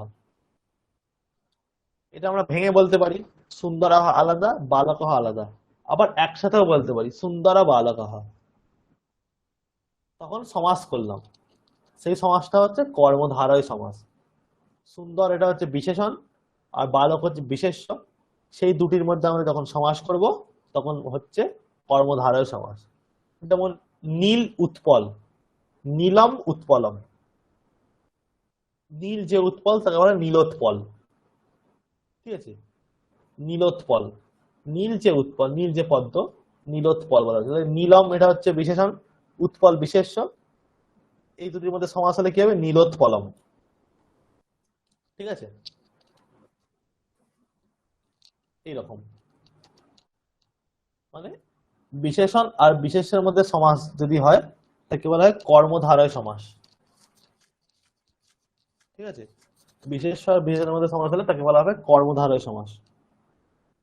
নীলম উৎপলম নীলোৎপলম, মানে নীল যে পদ্ম তাকে বলা হবে নীল পদ্ম বা নীলোৎপল, আমরা বাংলাতে করি নীল পদ্ম, মানে নীল যে পদ্ম সে নীল পদ্ম। এটা কর্মধারায়। দ্বিগু সমাস হচ্ছে, দ্বিগু সমাস তাকে বলে যেখানে পূর্বপদরা হয় সংখ্যাবাচক, পূর্বপদ যেখানে সংখ্যা তাকে বলা হয় দ্বিগু, ঠিক আছে। যেমন ধরুন একটা পঞ্চগবম, পঞ্চগবম মানে পাঁচটা গরু সমাহার, পাঁচটা গরুকে একসাথে আমরা পঞ্চগবম বলতে পারি, ঠিক আছে। মানে ধরুন একটা জায়গায় পাঁচটা গরু আছে, তাকে আমরা একসাথে বলবো পাঁচটা গরুর সমাহার, একসাথে পাঁচটা গরু কি বলবো পঞ্চগবম, এরকম সমাসবদ্ধ পদ করতে পারি। এর বিগ্রহ কি পঞ্চানম গবম সমাহার, ঠিক আছে, তাকে বলা হয় পঞ্চগবম। তাহলে পঞ্চগবম, এখানে পঞ্চ এটা পূর্বপদ, এটা হচ্ছে সংখ্যাবাচক পদ, তাই এটা হচ্ছে দ্বিগু সমাস। ঠিক আছে, সংখ্যাবাচক পদ হলে একে বলা হয় দ্বিগু সমাস বলা হয়, পূর্বপদ যদি সংখ্যা থাকে। তারপরে আছে আমাদের বহুব্রীহি। ঠিক আছে, বহুব্রীহিটা সহজ আছে। বহুব্রীহি হচ্ছে অন্য পদার্থ প্রধান, যেখানে অন্য পদার্থ মানে যেখানে পূর্ব পদার্থ প্রধান নয় আর উত্তর পদও প্রধান নয়, তাহলে কে প্রধান? অন্য একটি পদ যেখানে প্রধান হয় তাকে বলা হয় বহুব্রীহি সমাস, তাই তো? যেমন ধরুন বিগ্রহ যদি সমাস বলে বিনা পানি। বিনা পানি মানে কি? বিনা দেবী পানিতে সরস্বতী। চাঁদ। সরস্বতী। এবার বিগ্রহ যদি করা হয় কি করা হবে? বিনা পানিতে জার, মানে পানি মানে হাত, বিনা হাতে জার, তাই তো? তাহলে বিনা পানি সমাসবদ্ধ পদে কি কি আমাদের শব্দ আছে? বিনা আর পানি, তাই তো? হ্যাঁ, বিনা আর পানি। তাহলে এই দুটি আছে সমাসের মধ্যে পদ। কিন্তু যখন সমাস করা হচ্ছে কাকে আমরা বুঝছি? সরস্বতীকে, তাই তো? যদি বলা হয় বিনা পানিম পশ্য, তাহলে আমরা কাকে দেখার কথা বলা হচ্ছে? সরস্বতী। সরস্বতী দেবী। বিনাকে দেখার কথা বলা হচ্ছে না, অথবা পানির হাতকে কথা দেখার বলা কথা বলা হচ্ছে না। বিনা পানিতে জার মানে অন্য একজন, বিনাও নয় পানিও নয়, বিনা থেকেও আলাদা পানি থেকেও আলাদা, অন্য একজনের কথা কিন্তু এখানে বলা হচ্ছে। সেই ক্ষেত্রে যেটা হয় সেটা হয় বহুব্রীহি সমাস। বোঝা যাচ্ছে? সীতাপতি, সেখানে কিন্তু আমরা পতিকে বলছি, তাই তো? সেখানে কিন্তু পতিকে উদ্দেশ্য করে কিছু বলছি, সীতাপতিম পশ্য, তাহলে পতিকে কথা বলছি, উত্তর পদটা প্রধান। কিন্তু বিনা পানি যার, এখানে বিনার কথাও বলছি না, পানির কথাও বলছি না, তার কথা বলছি সরস্বতীর কথা। মানে অন্য পদার্থ একটা প্রধান এখানে, যেটা পূর্ব পদ নয় উত্তর পদ নয়, অন্য একটি পদ যেখানে স্যার প্রধান। এই দুটি পদ মিলিয়ে অন্য যে পদের একটা প্রধান বোঝানো হচ্ছে সেইটাকে, হ্যাঁ হ্যাঁ, সেটা বহুব্রীহি সমাস। সেইটা বলা হচ্ছে বহুব্রীহি সমাস। হ্যাঁ হ্যাঁ হ্যাঁ। পিত অম্বর যার, সে পীতাম্বর। পিত মানে হলুদ, অম্বর মানে বস্ত্র, তাহলে হলুদ বস্ত্র যার মানে কৃষ্ণ। তাহলে আমি কৃষ্ণকে বোঝাচ্ছি, সেখানে হলুদকে বোঝাচ্ছি না, আর বস্ত্রকে বোঝাচ্ছি না, কৃষ্ণকে বোঝাচ্ছি। পীতাম্বরা গচ্ছিতে মানে কে যাচ্ছে? কৃষ্ণ যাচ্ছে, হলুদও যাচ্ছে না, বস্ত্রও যাচ্ছে না, কৃষ্ণ যাচ্ছে। তাহলে সেখানে অন্য পদার্থের কিন্তু প্রাধান্য হলো, তাহলে এই ক্ষেত্রে বলা হয় বহুব্রীহি সমাস, যেখানে অন্য একটি পদের কিন্তু প্রাধান্য আছে, তাই তো? এটা কিন্তু বহুব্রীহি। স্যার, বিনা পানিটা ভাঙলে বিনা পানি যশবাসা, তাহলে পানিটা এখানে দীর্ঘইকার হবে? না, বিনা পাণৌ ইয়স্যাহা এরকম আচ্ছা, করা হবে, পানু। আচ্ছা, মানে পানিতে। পানি হচ্ছে মতি শব্দের মতো, পাণৌ সপ্তমী। বিনা পাণৌ, বিনা হস্তে যার, সে বিনা পানি। হ্যাঁ, পানিটা এখানে মূর্ধন্য হবে তো। হ্যাঁ, মূর্ধন্য, বিনা পানি। ঠিক আছে, পানি বানান তো মূর্ধন্যের হর্ষে। হ্যাঁ মূর্ধন্য হর্ষি, মতি শব্দের মতো।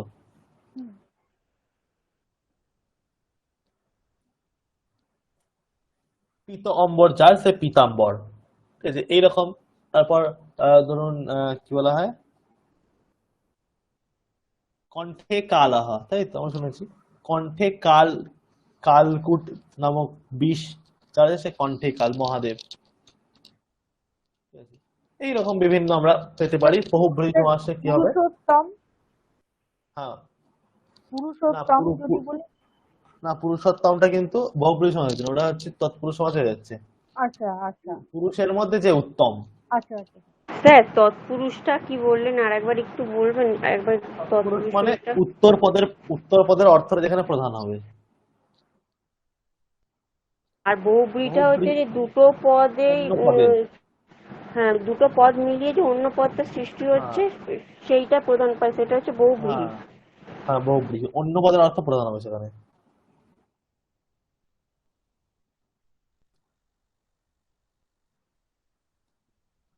আর একটি হচ্ছে দ্বন্দ্ব।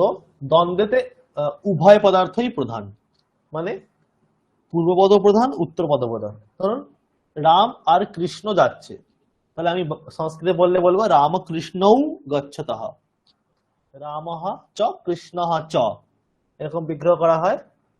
এখানে কি রামকৃষ্ণও গচ্ছতঃ, ঠিক আছে, রামকৃষ্ণও গচ্ছতঃ, তাহলে রাম আর কৃষ্ণ দুজনে যাচ্ছে, তাহলে রামকৃষ্ণও, তাহলে যাচ্ছে কে এখানে, রামও যাচ্ছে কৃষ্ণও যাচ্ছে, তাই তো, তাহলে উভয় পদার্থই কিন্তু এখানে প্রধান আছে, তাই না?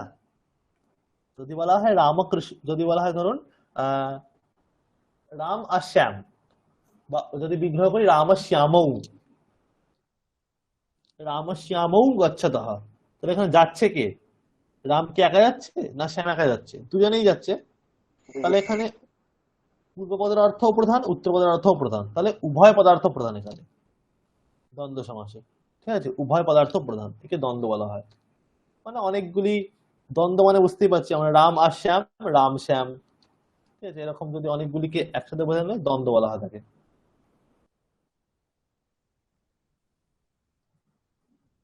তাহলে আমরা সামান্যভাবে পেলাম যে 4টি প্রধান সমাস, অব্যয়ীভাব, তৎপুরুষ, বহুব্রীহি আর দ্বন্দ্ব, তাই তো। অব্যয়ীভাবে হচ্ছে পূর্ব পদের অর্থ প্রধান, ঠিক আছে, আর কি অব্যয়ীভাবে আমাদের যে সমাসবদ্ধ পদটা পাই সেটা অব্যয়, তাই তো। আর উদাহরণ কি, কৃষ্ণস্য সমীপম উপকৃষ্ণম, এটা গেল অব্যয়ীভাব। তৎপুরুষ কি, উত্তর পদের অর্থ যেখানে প্রধান হয়, যেমন সীতায়াহা পতিহি, এই বিগ্রহে সমাস করলে কি পাবো, সীতাপতি, তাহলে এখানে পতি শব্দের অর্থটা কিন্তু প্রধান, ঠিক আছে, এটা হচ্ছে তৎপুরুষ সমাস। বহুব্রীহি সমাস কাকে বলা হচ্ছে, যেখানে অন্য পদের অর্থ প্রধান না, তৎপুরুষের মধ্যেই দুটো ভেদ আছে, আর একটা বলেনি। তৎপুরুষের মধ্যে একটি ভেদ কর্মধারয়, কর্মধারয় কাকে বলা হচ্ছে, যেখানে বিশেষণ আর বিশেষ্যের মধ্যে সমাস হয়, তাকে বলা হয় কর্মধারয়। যেমন নীলম উৎপলম, নীলোৎপল, নীল যে উৎপল, নীলটা হচ্ছে বিশেষণ, উৎপল হচ্ছে বিশেষ্য, তাহলে এটা হচ্ছে কর্মধারয় সমাস। আরেকটি যে দিগু, দিগু হচ্ছে যেখানে সংখ্যা পূর্ব পদে থাকবে, সংখ্যা, যেমন পঞ্চগবম বলা হলো, পঞ্চ একটা সংখ্যাবাচক পদ পূর্ব পদে আছে, তাহলে এটা দিগু সমাস। আর একটা হচ্ছে বহুব্রীহি সমাস, যেখানে অন্য পদের অর্থ প্রধান হয়, অন্য পদের অর্থ যেখানে প্রধান সেটা বহুব্রীহি সমাস, ঠিক আছে। কি বলা হচ্ছে, যেমন বিনা পানিতে জার, তাহলে বিনা অর্থ এখানে প্রধান নেই, পানির অর্থ প্রধান নেই, কি অর্থ প্রধান আছে, সরস্বতীর রূপ অর্থ, তাহলে সেটা একটা অন্য পদের অর্থ, অন্য একটা জিনিস যেটা পূর্ব পদ নয় উত্তর পদ নয়, তাহলে সেটা একটা জিনিস এখানে প্রধান, তাই অন্য পদার্থ এখানে প্রধান বহুব্রীহি সমাসে। আর দ্বন্দ্ব সমাস, দ্বন্দ্ব সমাসে উভয় পদার্থই প্রধান, পূর্ব পদার্থ প্রধান, উত্তর পদার্থ প্রধান, ঠিক আছে, তাহলে এটা হচ্ছে দ্বন্দ্ব সমাস। এই মোটামুটি সমাসের জাস্ট সামান্য পরিচয়টা দেওয়ার জন্য বলা হলো, ঠিক আছে। স্যার, আপনি ওই যে একটা লিস্ট দিয়েছিলেন না, ওই রাম লিখতি, স্যার শুনতে পাচ্ছেন, হ্যাঁ ওই বলুন। রাম লিখতি যে লিস্ট দিয়েছেন না, হ্যাঁ ওইটা স্যার এর পরের দিন না একবার ধরবেন, মানে পুরোটা বললে দেখবেন ঠিক আছে কিনা। হ্যাঁ হ্যাঁ, তো ধরা হবে।